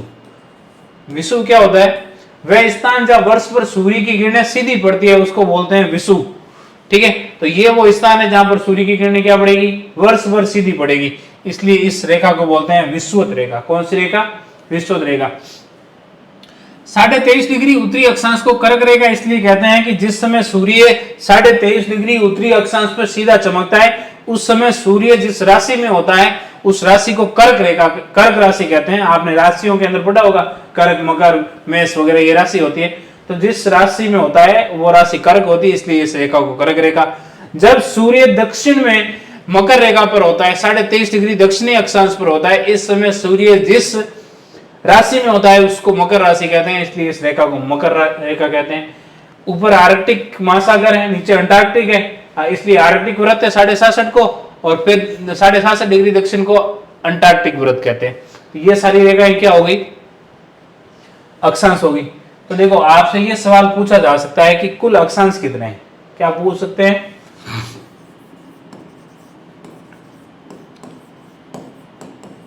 कुल अक्षांश कितने हैं? तो देखो कुल अक्षांश में 90 अक्षांश उत्तरी गोलार्ध में, 90 दक्षिणी गोलार्ध में, और 0 डिग्री खुद जो दो भागों में बीच में बांट रही है वो खुद भी अक्षांश है, इसलिए कुल अक्षांश कितने हो गए? 181। कितने हो गए? 181। आपसे पूछ ले कुल अक्षांश रेखाएं कितनी हैं, या कुल अक्षांश वृत्त पूछ ले, कुल अक्षांश रेखाएं। तो देखो उत्तरी ध्रुव और दक्षिणी ध्रुव रेखा कब बनती है? जब दो बिंदुओं को मिलाते हैं। जब उत्तरी ध्रुव तो केवल एक ही बिंदु, खुद ही एक बिंदु है, दक्षिणी ध्रुव भी केवल एक ही बिंदु है, तो उनको मिलाएंगे किससे? मिलाएंगे नहीं तो रेखा नहीं बनेगी। इसलिए उत्तरी ध्रुव और दक्षिणी ध्रुव दो ऐसे अक्षांश है जो केवल अक्षांश है, अक्षांश रेखाएं नहीं है। इसलिए कुल 181 में से 2 घटा दो तो 179 क्या हो जाएगी? अक्षांश रेखाएं। तो कुल अक्षांश रेखाएं कितनी होती है? 179। तो देखो इस डायग्राम पे वापस आओ। देखो ये सारे अक्षांश है ना, ये एक दूसरे के पैरेलल है, आपको कहीं पर मिलते हुए नहीं दिख रहे ना। तो सभी अक्षांश एक दूसरे के क्या होते हैं? समानांतर होते हैं। इनके बीच में हमेशा दूरी क्या रहेगी? समान रहेगी। इसके अलावा ये सभी अक्षांश एक वृत्त का निर्माण करते हैं। देखो ये रेखा आपको इधर दिख रही है, ये इधर रेखा पीछे भी होगी। तो जैसे ये पृथ्वी है ना, तो इस पृथ्वी पर एक अक्षांश ऐसे है तो ये पूरा एक वृत्त बना रहा है। क्या बना रहा है? वृत्त। तो सभी अक्षांश क्या करते हैं? वृत्त का निर्माण करते हैं। और सबसे बड़ा वृत्त कौन सा है? 0 डिग्री अक्षांश। जैसे जैसे ध्रुवों की तरफ जा रहे हैं वैसे वैसे इस वृत्त की जो परिधि है वो क्या होती जाएगी? कम होती जाएगी। तो देखो सबसे पहले अक्षांश की बात करते हैं। तो अक्षांश भूमध्य रेखा से उत्तर या दक्षिण, देखो विषुवत रेखा जिसको 0 डिग्री कहा था अपन ने, इस 0 डिग्री के उत्तर में उत्तरी गोलार्ध और दक्षिण में दक्षिणी गोलार्ध, उसकी ओर दूरी का एक माप है। ठीक है, मतलब ये 23-23.5 है ना, इसका मतलब है कि ये इस विषुवत रेखा से 23.5 दूरी पर स्थित है। दूरी का माप ही हुआ उत्तरी गोलार्ध में और दक्षिणी गोलार्ध में विषुवत रेखा से दूरी का माप है। यहां पर कोई स्थान है, इसका मतलब है विषुवत रेखा से 7.5 उत्तर में दूरी पर स्थित है। ठीक है, विशेषता ये काल्पनिक रेखा है। ऐसा नहीं है 0 डिग्री कहीं पर पृथ्वी पर खींची हुई है, ये हमने केवल ग्लोब पे बनाई है, काल्पनिक है। आपको पृथ्वी जमीन पर ये कहीं से ये रेखाएं गुजरती हुई दिखेगी नहीं। ठीक है ना, तो ये काल्पनिक रेखाएं होती है जो भूमध्य रेखा के समानांतर पूर्व से पश्चिम की ओर खींची जाती है। कहां से कहां की तरफ खींची जाती है? पूर्व से पश्चिम की ओर। ये रेखाएं पृथ्वी के चारों ओर एक वृत्त का निर्माण करती है। वो मैंने भी बताया था कि देखो ये वृत्त बन रहा है, 0 डिग्री वृत्त बना रही है। ऐसे ये सारा है, देखो ये एक वृत्त बन रहा है, एक वृत्त ये भी बन रहा है, एक वृत्त ये बन रहा है, इधर एक वृत्त ये बन रहा है। तो ये जो अक्षांश रेखाएं हैं ये किसका निर्माण कर रही है? वृत्त का निर्माण कर रही है। किसका निर्माण कर रही है? वृत्त का। ये भूमध्य रेखा हो गई, ये पूरा उत्तरी गोलार्ध हो गया, ये उत्तरी ध्रुव हो गया। उत्तरी ध्रुव कहाँ पर है? 90 डिग्री नॉर्थ पर है। ये 0 डिग्री हो गया। ठीक है, सबसे बड़ा वृत्त कौन सा होगा? भूमध्य रेखा। 0 डिग्री अक्षांश क्या है? सबसे बड़ा वृत्त है। बाकी जैसे जैसे ध्रुवों की तरफ जा रहे हैं, देखो वृत्त की परिधि छोटी होती जा रही है, तो सबसे बड़ा वृत्त 0 डिग्री, उसके बाद ऊपर जाएंगे वैसे वैसे वृत्त छोटे होते जाएंगे। जैसे जैसे भूमध्य रेखा से ध्रुवों की तरफ जा रहे हैं, अक्षांश तरह बनाएंगे, वृत्त कैसे होते जाते हैं? छोटे होते जाते हैं। ठीक है, तो ये और इन पे ये जो रेखाएं दिख रही है आपको इस प्रकार से खींची हुई, ये सभी एक ही बिंदु से आ रही है। देखो इस उत्तरी ध्रुव से और जाएगी इधर दक्षिणी ध्रुव पर मिल जाएगी। तो ये पूरे वृत्त का निर्माण नहीं करती, ये किसका निर्माण करती है? अर्धवृत्त का। कौन? देशांतर रेखाएं। ठीक है, तो इनको देशांतर रेखाएं बोलते हैं। अभी आगे पढ़ेंगे हम। ये भारत का एक मानचित्र है। ये यहाँ पर एक शहर है जिसको बोलते हैं उज्जैन। सुना है आपने? उज्जैन। उज्जैन महाकाल सुना होगा। ये यहाँ दिल्ली है। ये एक रेखा है जो उज्जैन से होकर जा रही है। तो जो हमारा जो प्राचीन खगोल विज्ञान था, उस प्राचीन खगोल विज्ञान में ये उज्जैन से होकर जो रेखा गुजरती थी ना, इसको हम भारत का प्रमुख याम्योत्तर मानते थे। क्या मानते थे? प्रमुख याम्योत्तर। किसको मानते थे? जो रेखा उज्जैन से होकर जाती थी। ये जितने भी कुरुक्षेत्र है और ये रोहतक है, दिल्ली है, ठीक है, ये कोलकाता है, बेंगलुरु है, मुंबई है, ये जितने भी शहर है ना, इनका पहले के जो खगोलीय ग्रंथ है उनमें इनका उल्लेख मिलता है। और इस याम्योत्तर पर जो स्थित शहर है, इनके नाम लिखे हुए याम्योत्तर के आसपास में जो स्थित शहर है, इनमें प्रमुख जो शहर है वो है उज्जैन। कौन सा शहर है? उज्जैन। वरामीर है ना, एक विद्वान हुए भारत के वरामीर, वो भी इस शहर में रहते थे। भारतीय सर्वेक्षण विभाग के द्वारा ये एक मानचित्र बनाया हुआ है। इसमें ये जो रेखाएं खींची हुई है, ये रेखा अक्षांश है, और ये जो रेखा खींची हुई है ये वाली, ये क्या है? देशांतर है। और ये रेखा क्या है? अक्षांश रेखा है। ठीक है, तो ये भारतीय सर्वेक्षण विभाग की द्वारा एक मानचित्र है जिसमें अक्षांश और देशांतर रेखाएं दर्शाई हुई है। और भारत का जो मोटे तौर पे ये जो अक्षांश है ना, ये कितने डिग्री पर है? 8 डिग्री पर। और सबसे ऊपर जो अक्षांश है यहाँ पर, ये कितने डिग्री पर है? 37 पे। 8 डिग्री 4 मिनट से 37 डिग्री 6 मिनट उत्तरी अक्षांश के बीच में भारत फैला हुआ है। तो 8 से लेकर 37, और जो देशांतर है वो 68 डिग्री से शुरू हो जाता है और 97 तक फैला हुआ है। ठीक है, मोटे तौर पे ये ध्यान रखना कि 8 डिग्री से लेकर 37 डिग्री के बीच में और 68 डिग्री से लेकर 97 डिग्री के बीच में भारत फैला हुआ है। तो ये भारत की अवस्थिति आ गई। भारत की स्थिति कहाँ पर है? भारत की लोकेशन कोई पूछ ले तो आपको बताना है 8 डिग्री से लेकर 37 डिग्री उत्तरी अक्षांश के बीच में और 68 डिग्री से लेकर 97 डिग्री पूरी देशांतर के बीच में कौन स्थित है? भारत स्थित है। कौन स्थित है? भारत। तो अक्षांश और देशांतर, जिसको हम निर्देशांक बोलते हैं, इन निर्देशांक के माध्यम से हम किसी स्थान की स्थिति का पता कर सकते हैं। अब मापन, अक्षांशों को अंशों में मापा जाता है। देखो जैसे लिखा हुआ है 23.5 डिग्री, ये 23.5 यहाँ आगे लिखा होगा डिग्री। तो अक्षांश को या देशांतर को नापने के लिए हम किसका प्रयोग करते हैं? अंश का। अंश या डिग्री का। भूमध्य रेखा है तो भूमध्य रेखा के लिए 0 डिग्री अक्षांश है। कर्क रेखा के लिए 23.5 डिग्री उत्तरी अक्षांश है। कर्क रेखा के लिए कौन सा अक्षांश है? अभी मैंने बात की थी जीरो डिग्री को क्या बोलेंगे? भूमध्य रेखा। 23.5 डिग्री उत्तरी अक्षांश को क्या बोलेंगे? कर्क रेखा। 23.5 डिग्री दक्षिणी अक्षांश को क्या बोलेंगे? मकर रेखा। तो इन सभी अक्षांश और देशांतर को अंशों में व्यक्त किया जाता है। 0 डिग्री भूमध्य रेखा का अक्षांश है। उत्तरी ध्रुव का कितना है? 90 डिग्री उत्तरी ध्रुव और 90 डिग्री दक्षिणी ध्रुव। ये क्या है? उत्तरी ध्रुव और दक्षिणी ध्रुव का अक्षांश हो गया। अब अक्षांशों की महत्वपूर्ण विशेषता यह है कि अक्षांशों के कारण जलवायु कटिबंधों का निर्धारण होता है। किसका निर्धारण होता है? जलवायु कटिबंधों का निर्धारण होता है। देखो ये जो भाग है ना, कर्क रेखा और मकर रेखा के बीच का भाग, यहां पर क्या है कि वर्ष भर सूर्य की किरणें सीधी पड़ती है। कैसी पड़ती है? वर्ष भर सूर्य की किरणें सीधी पड़ती है, इसलिए इस वाले भाग को बोलते हैं उष्ण कटिबंध। ये जो भाग है ना, ये वाला, ये यहां पर कैसी जलवायु है? उष्ण है। उष्ण इसलिए है क्योंकि यहाँ गर्मी पड़ती रहती है, सूर्य की किरणें अधिक रहती है, इसलिए ये उष्ण कटिबंध है। ये जो 90 डिग्री और 66.5 डिग्री के बीच का भाग है, इसको बोलते हैं शीत कटिबंध। क्या बोलते हैं? शीत। शीत का मतलब ठंडा रहता है, क्योंकि वहां सूर्य की किरणें तिरछी पड़ती है, इसलिए प्रकाश कम पहुंच पाता है। प्रकाश नहीं पहुंचेगा तो हमेशा ठंड रहती है, इसलिए वहां की जलवायु कैसी होगी? शीत जलवायु। और ये उष्ण है और ये शीत है। ये बीच का जो भाग है, तो शीत और उष्ण को मिला दिया तो हो जाएगा शीतोष्ण। शीत धन उष्ण, शीतोष्ण। तो ये वाले इस वाले भाग में कैसी जलवायु पाई जाएगी? शीतोष्ण जलवायु। तो बीच वाला भाग उष्ण जलवायु, ये पूरा पोर्शन है उष्ण का, फिर शीतोष्ण और शीत। तो अक्षांशों ने क्या किया? जलवायु कटिबंधों का निर्धारण किया है। क्या किया है? जलवायु कटिबंधों का निर्धारण किया है।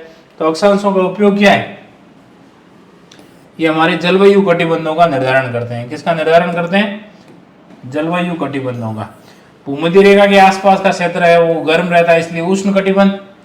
जैसे जैसे अक्षांश बढ़ता है, ध्रुवों की ओर जाते हैं, तो फिर आएगा शीतोष्ण कटिबंध, और बिल्कुल ध्रुव के पास में हमेशा जो ठंडा भाग रहता है उसको बोलते हैं शीत कटिबंध। तो 3 प्रकार के कटिबंध हो गए, उष्ण कटिबंध, शीतोष्ण कटिबंध और शीत कटिबंध। और ये जो कटिबंधों का निर्धारण है वो किस आधार पर हुआ है? अक्षांशों के आधार पर हुआ है। अब हम बात करेंगे देशांतर की।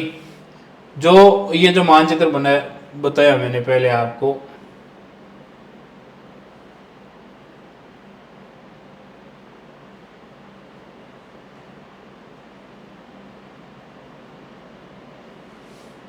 ये वाला, ये किसका था? देशांतर का। तो देखो देशांतर में उत्तरी ध्रुव पर सभी रेखाएं आके मिल रही है, दक्षिणी ध्रुव पे सभी रेखाएं आके मिल रही है।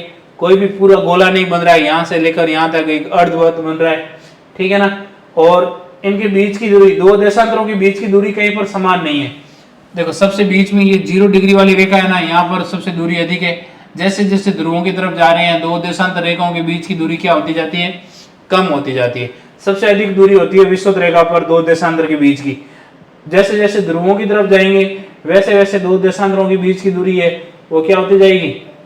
कम होती जाएगी, ठीक है। अब हम चलते हैं वापस अपने देशांतर वाले टॉपिक पर।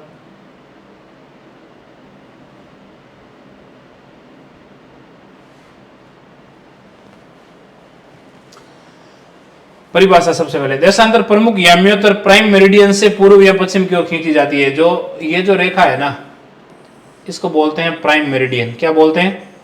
Prime meridian. तो देशांतर रेखा इस प्राइम मेरिडियन के यहाँ तो पूर्व में खींचेंगे, यहाँ पश्चिम में खींचेंगे। तो ये क्या है? प्राइम मेरिडियन से पूर्व और पश्चिम में किसी स्थान की स्थिति को बताता है, वो क्या हो जाएगा? देशांतर हो जाएगा। ये वर्त नहीं बनते, ये क्या होते हैं? अर्धवर्त होते हैं, जो एक ध्रुव से दूसरे ध्रुव तक जाते हैं, ठीक है ना। एक लाइन है उत्तरी ध्रुव से, यहां से ये देशांतर आया दक्षिणी ध्रुव पर, ठीक है। तो एक ध्रुव से दूसरे ध्रुव पर आकर ये सारे मिल जाते हैं। इन रेखाओं को देशांतरीय याम्योत्तर कहा जाता है। क्या कहा जाता है इनको? देशांतरीय याम्योत्तर। इनका माप भी डिग्री में होता है। ये 0 डिग्री है, 180 डिग्री उसके सामने है यूं। और अंतरराष्ट्रीय मानक के अनुसार ग्रीनविच याम्योत्तर को 0 डिग्री देशांतर माना गया, जो लंदन के ग्रीनविच शहर से होकर गुजरती है।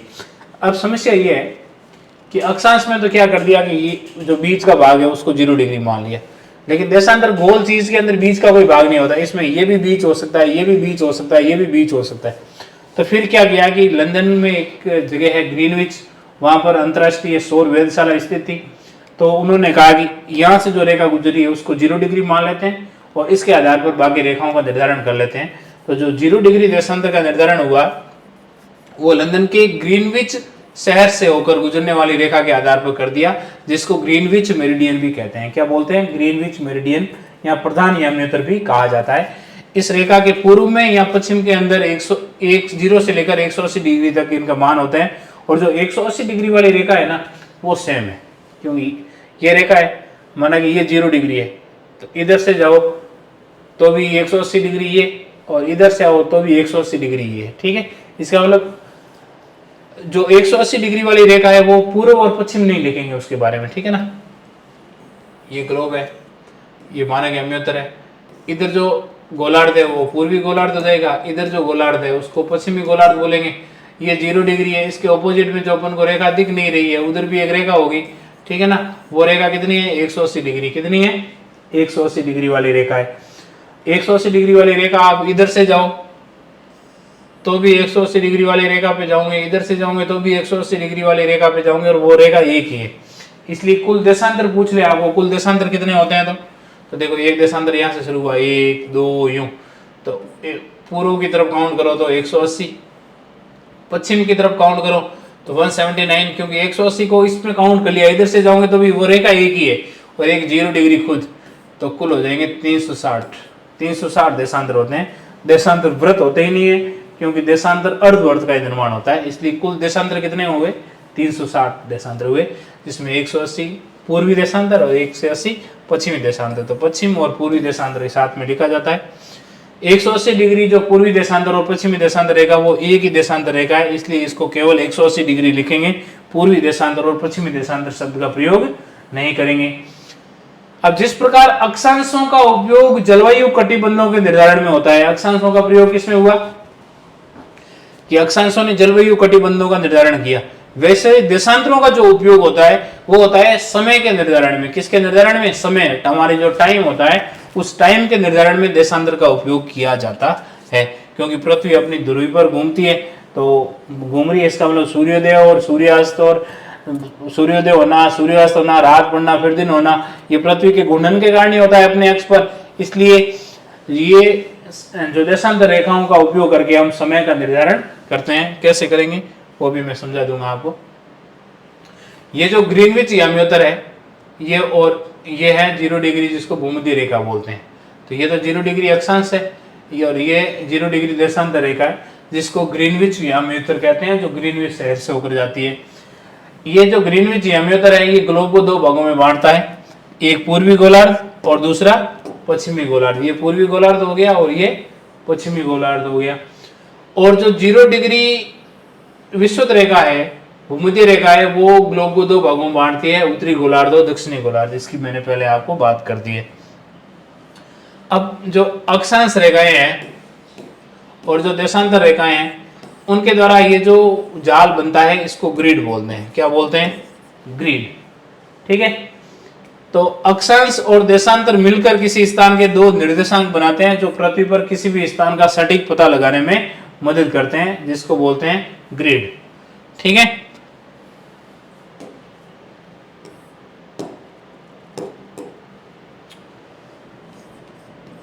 ग्रिड, तो ग्रिड में क्या होगा? लैटिट्यूड और लॉन्गिट्यूड, अक्षांश और देशांतर दोनों चीजें आएंगी, ठीक है। और दोनों चीजें आ जाएगी तो किसी स्थान का सटीक रूप से हम पता लगा सकते हैं। अब हम बात करेंगे समय की, टाइम जोन को समझना, टाइम का निर्धारण कैसे होता है वगैरह, ये बात करेंगे। उससे पहले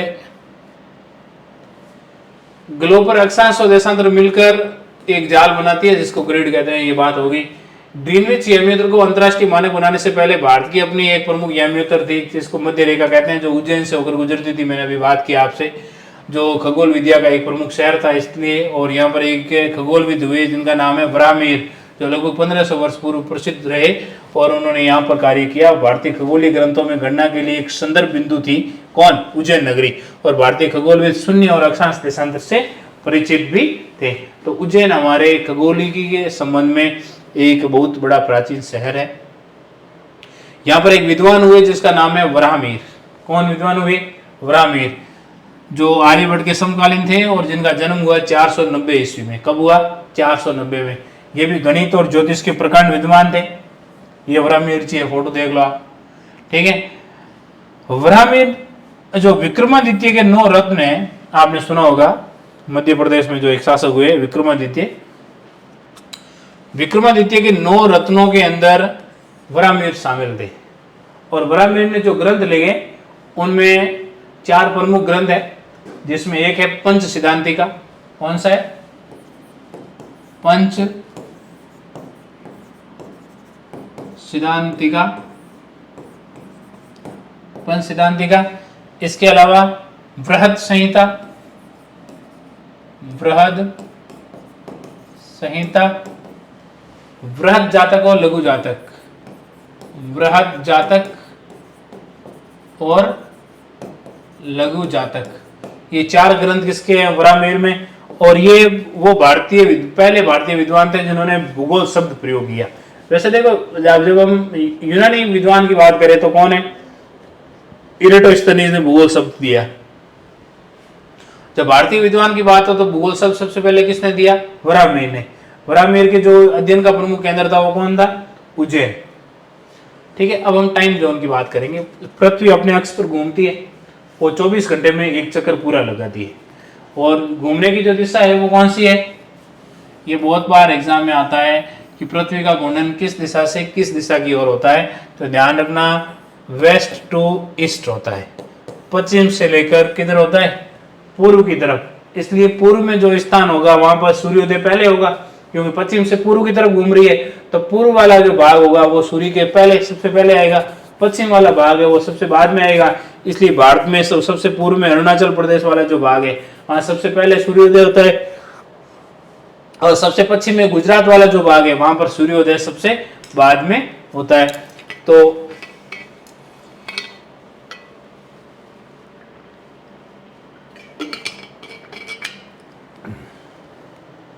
देखो, पृथ्वी एक चक्कर अपने अक्ष पर 24 घंटे में पूरा करती है। एक चक्कर पूरा करिए, इसका मतलब कितने डिग्री घूम रही है वो?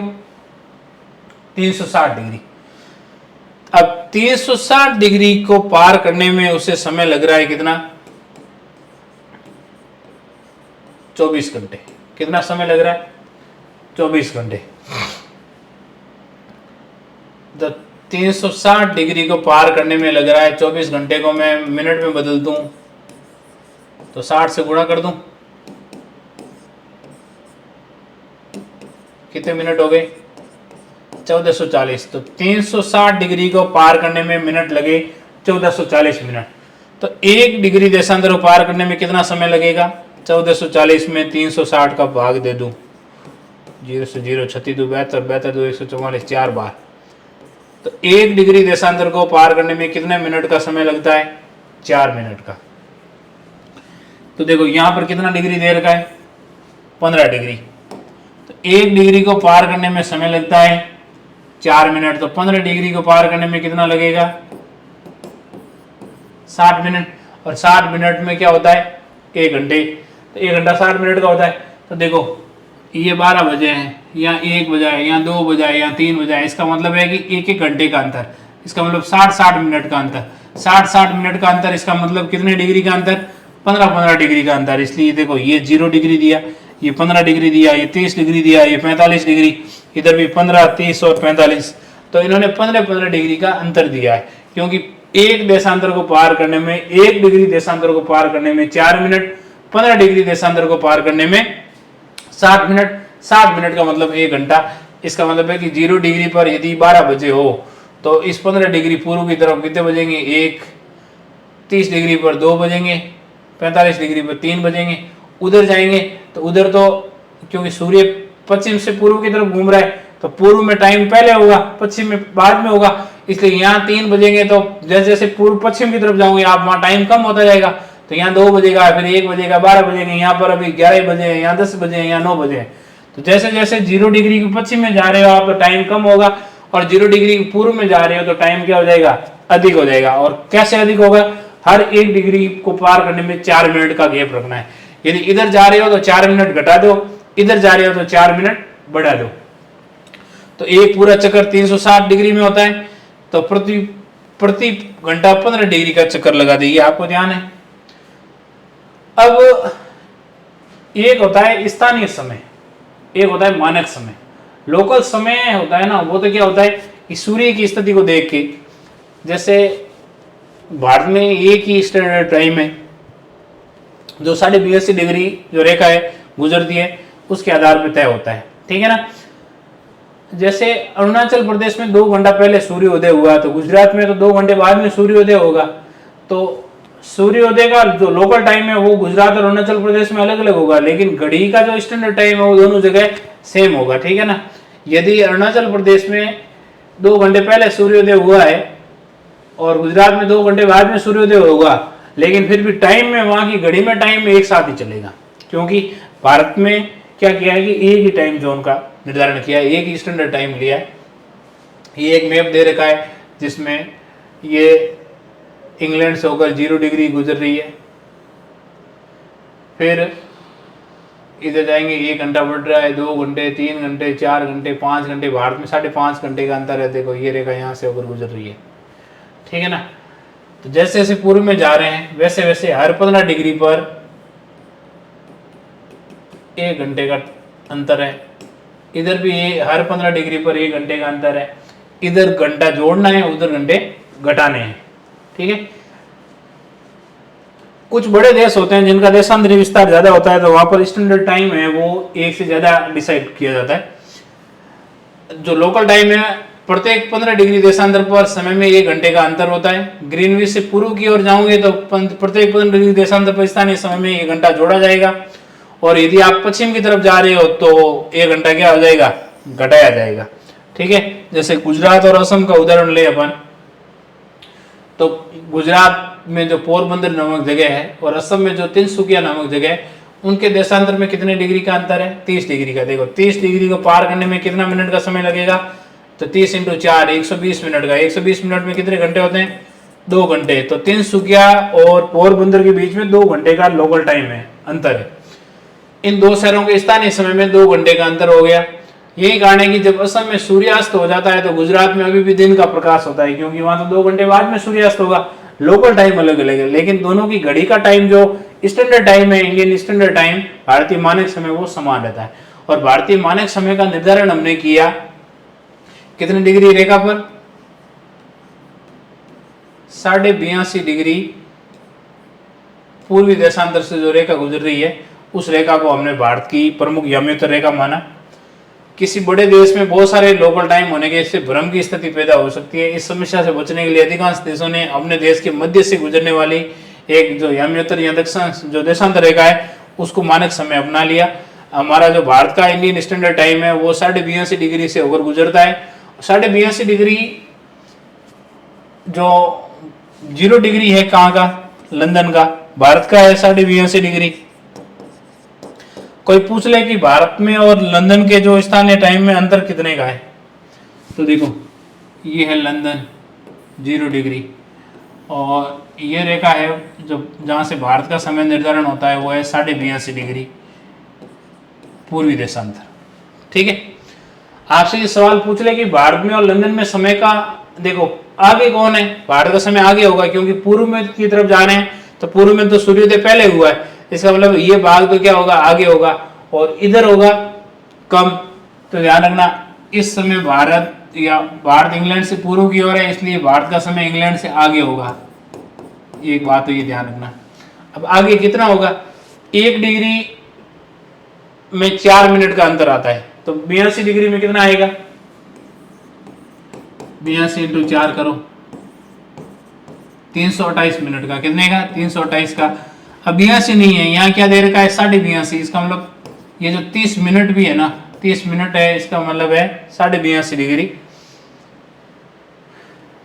1 डिग्री में 60 मिनट होते हैं, तो 60 मिनट को पार करने में 4 मिनट का समय लगता है, तो 30 मिनट को पार करने में 2 मिनट का, 1 डिग्री को पार करने में 4 मिनट का, तो ये 30 मिनट ऐसा वाला आधा डिग्री है, आधा डिग्री को पार करने में 2 मिनट का, तो आधा डिग्री को पार करने में 2 मिनट का समय लगा, तो 82.5 डिग्री को पार करने में 330 मिनट का समय हो गया। टोटल कितने का हो गया? 330 का। 330 का मतलब होता है 5 घंटे 30 मिनट।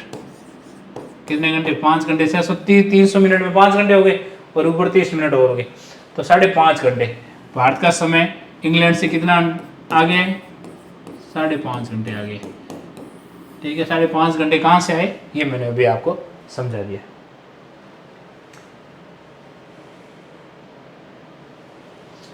ठीक है, अब समय क्षेत्र आमतौर पर 15 डिग्री के क्षेत्र में विभाजित होता है और इनकी रेखाएं सीधी नहीं होती बल्कि वे अंतर्राष्ट्रीय सीमाओं का पालन करती है ताकि एक ही देश के भीतर एक ही दिन का समय उपयोग किया जा सके। रूस, कनाडा और यूएसए जैसे बड़े देश हैं तो उनके टाइम जोन बहुत ज़्यादा है। ठीक है ना, जैसे भारत में एक ही रेखा है ना 82.5 डिग्री, वैसे रूस कनाडा में एक रेखा नहीं है। ठीक है ना, जैसे यूएसए के अंदर 6 टाइम जोन है, रशिया के अंदर 11 टाइम जोन है, तो वहाँ टाइम जोन ज़्यादा है। भारत में एक ही टाइम जोन है 82.5 डिग्री। अभी हाल ही में चर्चा हुई थी कि उत्तर पूर्व का जो क्षेत्र है हमारा उत्तर पूर्वी भारत, उसके लिए अलग से टाइम जोन क्यों नहीं बना दिया जाए। ठीक है, उस पर अभी चर्चा चल रही है, हो सकता है आने वाले फ्यूचर में एक अलग समय रेखा का निर्धारण कर लिया जाए।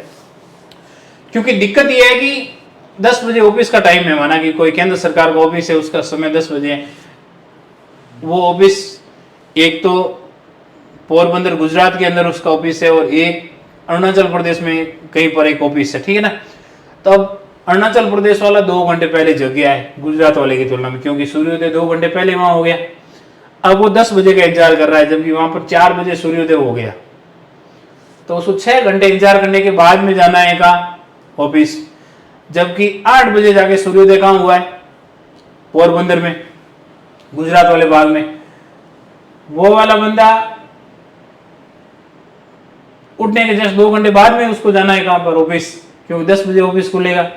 एक तो 6 घंटे का वेट कर रहा है और एक 2 घंटे का ही वेट कर रहा है, तो ये कंफ्यूजन है। ठीक है ना, इस कंफ्यूजन को दूर करने के लिए कि भाई नॉर्थ ईस्ट का जो भाग है वो एक अलग भूभाग है, एक विशेष क्षेत्र है भारत का, इसलिए उसके लिए एक अलग से टाइम जोन क्यों न बना लिया जाए। अभी चर्चाएं चल रही है, हो सकता है आने वाले समय में भारत को एक और टाइम जोन मिल जाए, लेकिन वर्तमान में भारत के पास में केवल एक ही टाइम जोन है 82.5 डिग्री से होकर जो रेखा गुजरती है, जिसको भारत का जो मानक समय है वो निर्धारित करने के लिए उपयोग में किया जाता है। अब एक रेखा होती है इंटरनेशनल डेट लाइन, अंतर्राष्ट्रीय तिथि रेखा। ठीक है, 180 डिग्री जो देशांतर वाली रेखा है ना वो अंतर्राष्ट्रीय तिथि रेखा है। ठीक है ना, ये ग्रीनविच पर स्थित प्रमुख याम्योत्र के विपरीत 180 डिग्री, देखो 0 डिग्री के ऑपोजिट में एक रेखा है देशांतर में 180 डिग्री, वो 180 डिग्री देशांतर वाली रेखा जो पूर्व की तरफ जाओ या पश्चिम की ओर से जाओ, लेकिन 180 डिग्री एक ही है, उस वाली रेखा को इंटरनेशनल डेट लाइन कहते हैं। क्या कहते हैं? International date line. यह रेखा सीधी नहीं होती है जबकि टेढ़ी मेढ़ी होती है, क्योंकि बहुत सारे देश है, उन देश में एक जैसा समय रखने के लिए ये हो सकता है इस प्रकार की ये रेखा हो गई। ठीक है ना, उन देशों की सीमा को साथ में रखते हुए टेढ़ी मेढ़ी रेखाएं बनाई है। ये जीएमटी के संदर्भ में यूरेशिया के बहुत सारे देश दे रखे हैं। अब ध्यान रखना, समय में अपन देखते थे पूर्व की ओर तरफ जा रहे हैं तो समय आगे रहता है, पश्चिम की ओर जा रहे थे तो समय पीछे था, क्योंकि इधर सूर्योदय पहले हो गया था। अब तिथि में परिवर्तन भी करना पड़ेगा हमें। यदि आप इस रेखा को पार करते हुए हैं तो आपको अपनी घड़ी की तिथि में परिवर्तन करना होगा। कौन सी रेखा? वो 180 डिग्री जो देशांतर रेखा है उसको यदि पार कर रहे हो तो आपको टाइम चेंज नहीं करना है, वार भी चेंज करना है। जैसे आप 180 डिग्री को पार करके पूर्व की तरफ जा रहे हो, एशिया से जैसे अमेरिका की तरफ जा रहे हो, तो आपको एक दिन घटाना होगा, क्योंकि ये दिन तो यहाँ सूर्योदय पहले हो गया। इस दिशा से जा रहे हो, इधर सूर्योदय पहले हो गया, इसका मतलब यहाँ सोमवार हो गया है। आप अभी कहाँ हो? इस साइड में पश्चिम दिशा में हो, यहाँ अभी सूर्योदय होना ही है आपके। ठीक है ना, और आपको इधर जा रहे हो, किधर गए? पश्चिम से पूर्व की तरफ जा रहे हो, तो आप कौन से भाग से होकर गए हो? इस वाले भाग से होकर गए हो ना, तो पूर्व की ओर यात्रा करने पर जैसे एशिया से अमेरिका आपको एक दिन घटाना होगा। जैसे सोमवार है ना, तो सोमवार से आपको 180 डिग्री को पार करते ही सोमवार से आपको क्या कर देना है, रविवार कर देना है। क्या करना है, रविवार कर देना है। और वैसे ही पश्चिम की ओर यात्रा करने पर जैसे आप 180 डिग्री रेखा को पार करके पश्चिम की तरफ जा रहे हो, तो आप एक दिन इधर आने पर एक दिन क्या कर दो, जोड़ दो। यदि सोमवार है तो मंगलवार कर दो, रविवार है तो आप वहां पे सोमवार कर दो, ठीक है ना। ये ध्यान रखना है। समय क्या कर रहे थे, इधर वाला समय आगे था, पूर्व की तरफ जा रहे थे तो समय आगे था, पश्चिम की तरफ जा रहे थे तो समय पीछे था। इसमें यूं आप ये वाला समय आगे है, इसलिए सोमवार से रविवार करना है, क्योंकि वो समय तो सूर्योदय पहले हो गया। इस वाले व्यक्ति के लिए वो वाला वार अभी आना है, ठीक है ना। इसलिए आप 180 डिग्री पार कर रहे हो तो इधर आते हुए रविवार कर दो, क्योंकि अभी तो उधर रविवार ही चल रहा था।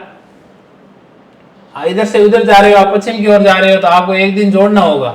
उधर जा रहे हो तो जोड़ना है, क्योंकि आप इस वाले भाग को पार करके उधर गए हो, तो इस वाले भाग में सोमवार हो गया, उधर गए हो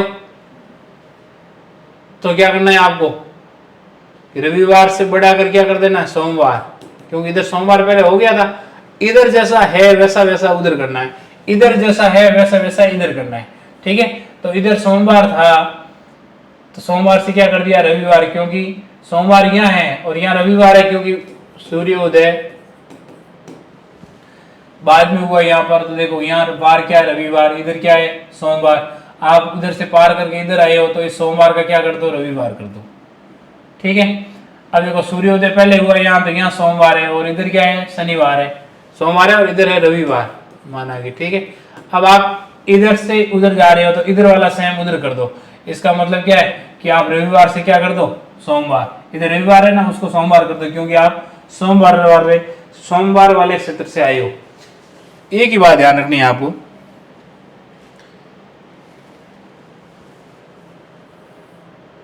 180 डिग्री वाली लाइन है, 180 डिग्री वाली लाइन है। आप इधर से इधर जा रहे हो, पश्चिम से पूर्व की तरफ जा रहे हो, तो पूर्व में जो वार होता है वो क्या है, पहले सूर्योदय हुआ तो वहां सोमवार, अभी इधर भी रविवार है। तो देखो रविवार वाला व्यक्ति इसको पार करके उधर जा रहा है, तो ये उधर जा रहा है तो ये वाला वार है ना, वो वहां शिफ्ट हो जाएगा, उसको एक दिन कम करना पड़ेगा। वो यहाँ क्या कर देगा, रविवार, तो एक दिन कम कर दिया। देखो यहाँ वार था सोमवार,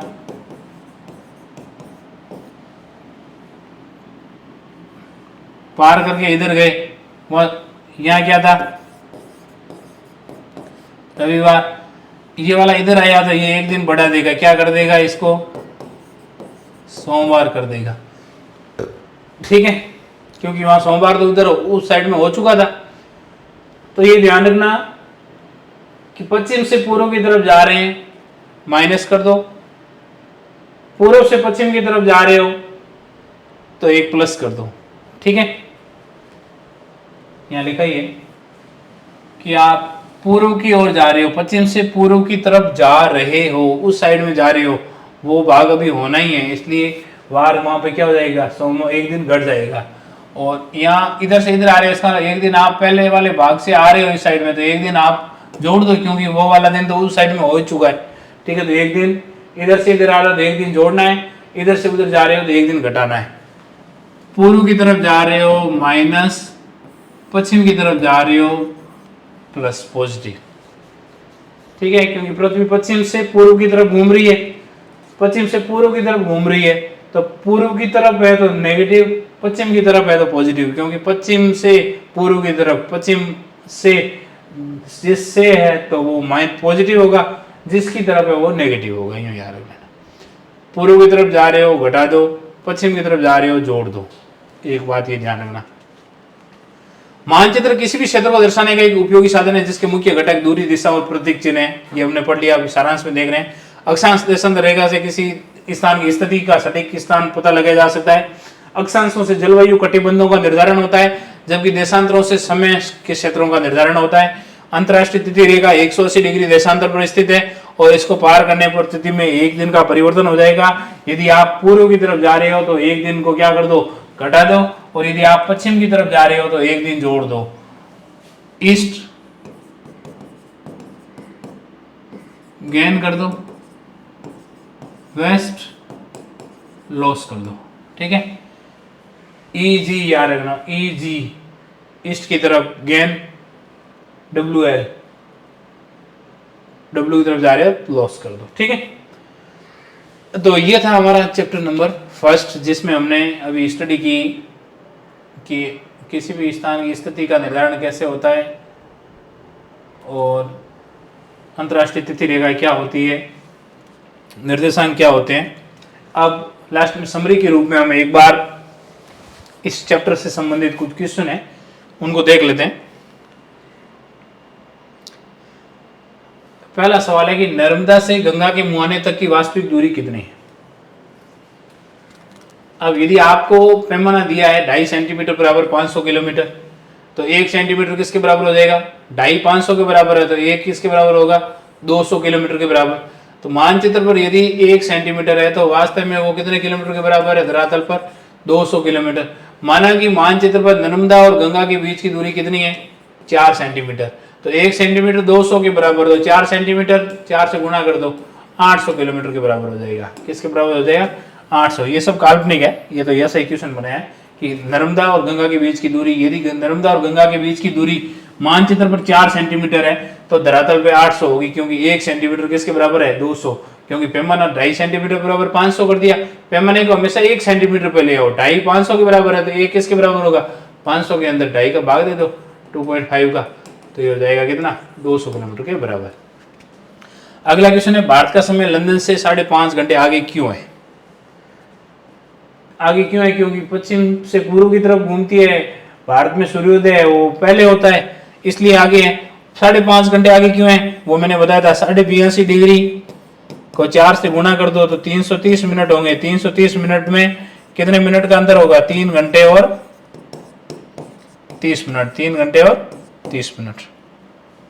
नेक्स्ट, लंदन में दोपहर के 12 बजे होते हैं, भारत में शाम के 5:30 बजे होते हैं, क्योंकि 82.5 डिग्री का अंतर है, 1 डिग्री को पार करने में 4 मिनट का, तो 330 का अंतर हो जाएगा, इसलिए 5.5 घंटे आ जाएगा। मानचित्र में प्रतीक चिन्ह और रंगों की आवश्यकता क्यों होती है, क्योंकि ये क्या करते हैं, छोटे क्षेत्र में सीमित स्थान में अधिक जानकारी आपको प्रस्तुत कर देंगे। इसलिए जो वास्तविक वस्तु है जैसे उनको वास्तविक आकार में दिखाना असंभव है, इसलिए हम प्रतीक चिन्हों का उपयोग करके उनको दिखा सकते हैं। जैसे नीला रंग के द्वारा महासागर को, नदी को दर्शा सकते हैं, भूरे रंग के द्वारा पहाड़ों को दर्शा सकते हैं, लाल रंग से सड़क को दर्शा सकते हैं, एक्सेट्रा। स्थानीय समय और मानक समय के बीच में क्या अंतर है, ये आपसे पूछ ले तो स्थानीय समय होता है वो किसी स्थान विशेष की सूर्य की स्थिति के आधार पर निर्धारित होता है कि यदि सूर्य हमारे सिर के ऊपर है, इसका मतलब है कि दिन को 12 बज के, वो तो क्या हो जाएगा वहां का लोकल टाइम। लेकिन मानक समय है ना, वो वहां का जो प्रमुख याम्योत्तर है, जैसे भारत का 82.5 डिग्री मान्योत्तर को, 82.5 डिग्री पूर्वी देशांतर को हमने प्रमुख याम्योत्तर माना है, तो उसके आधार पर जो डिसाइड होगा उसको बोलेंगे मानक समय, ठीक है ना।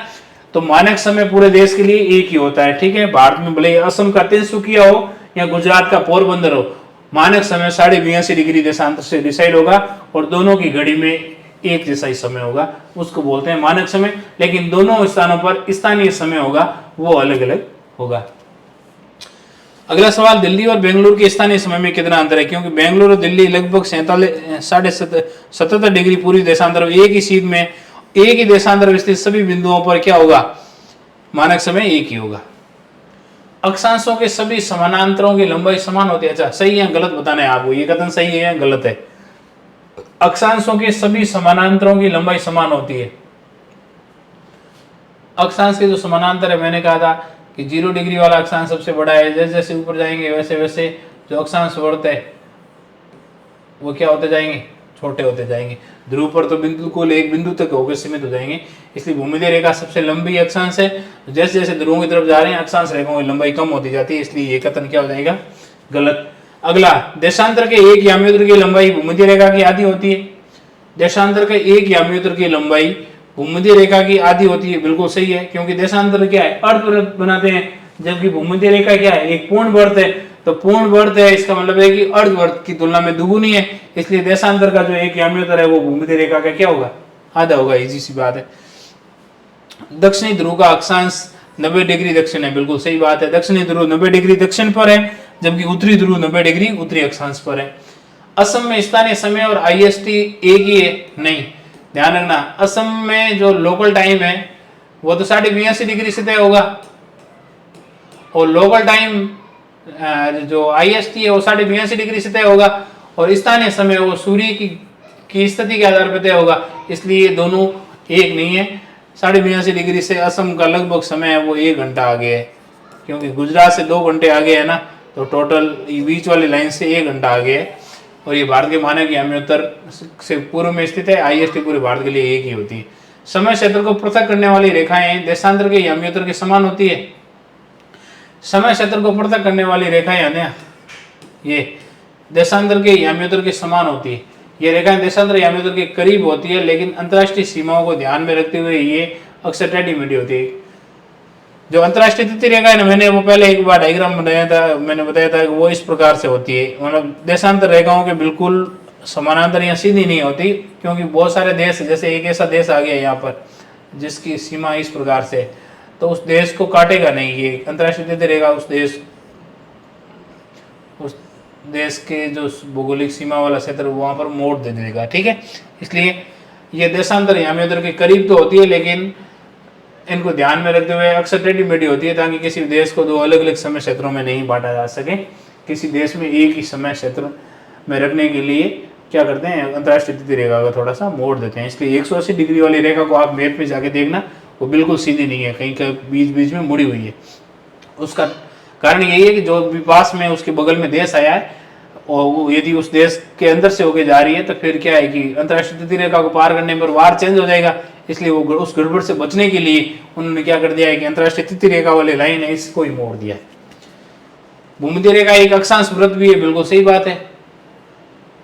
90 डिग्री उत्तरी ध्रुव और दक्षिणी ध्रुव वो केवल बिंदु व्रत नहीं है, लेकिन बाकी सब जो अक्षांश रेखाएं हैं वो व्रत का निर्माण करती है। भूमध्य रेखा 0 डिग्री में स्थित है, और ये पृथ्वी पर खींचे गया सबसे बड़ा अक्षांशीय वृत्त भी है। वह समय जिसका हम भारत में अनुसरण करते हैं उसको बोलते हैं IST, Indian standard time, IST। एक मानचित्र में एक बृहद क्षेत्र को लघु रूप में दिखाना क्या कौन प्रयोग में आएगा, उसके लिए स्केल, क्योंकि मापनी क्या करती है, धरातल पर जो दूरी है उसको मानचित्र में दर्शाने में प्रयोग में लेते हैं। ये दोनों मिलकर किसी स्थान का पता लगाने में सहायक होते हैं, कौन, अक्षांश और देशांतर। वह स्थान जहां से प्रमुख याम्योत्तर गुजरती है उसको ग्रीनविच कहते हैं, 0 डिग्री। कौन से ग्रीनविच, लंदन शहर में स्थित है, वहां से होकर गुजर रही है। भूमध्य रेखा से दूरी की एक जो माप होती है उसको अक्षांश बोलेंगे, और प्रमुख याम्योत्तर से दूरी की माप है उसको देशांतर बोलेंगे। भूमध्य रेखा से उत्तर और दक्षिण में जो माप है वो अक्षांश है, प्रमुख याम्योत्तर के पूर्व और पश्चिम में जो माप है वो देशांतर है। एक रेखा के लिए एक शब्द बताओ जिसके आर पार दिन और तिथि में परिवर्तन होता है, उसको बोलते हैं इंटरनेशनल डेट लाइन, अंतर्राष्ट्रीय तिथि रेखा। सबसे लंबी समानांतर अक्षांश रेखा कौन सी है, भूमध्य रेखा। मार्ग को खोजने का सरल साधन कौन सा है, मानचित्र है। एक सुविधाजनक गोलाकार वस्तु को क्या कहेंगे हम, ग्लोब। जो अक्षांश और देशांतर मिलकर बनाते हैं उसको क्या बोलते हैं, ग्रिड। नेक्स्ट, जो विश्व के शीर्ष पर है, शीर्ष पर सबसे ऊपर विश्व में इस शीर्ष पर कौन है, यहाँ पर उत्तरी ध्रुव नॉर्थ पोल, और सबसे दक्षिण में यहाँ पर है साउथ पोल। तो उत्तरी ध्रुव और दक्षिणी ध्रुव ये हो गए इसके अभ्यास सवाल जो महत्वपूर्ण थे, याद रखने योग्य थे। तो NCERT के सोशल साइंस का जो भूगोल वाला पोर्शन है उसका जो पहला टॉपिक है वो आज हमने कंप्लीट किया है, और कुछ अभ्यास भी किए क्वेश्चन के। नेक्स्ट चैप्टर में हम दूसरे टॉपिक पर डिस्कशन करेंगे। धन्यवाद।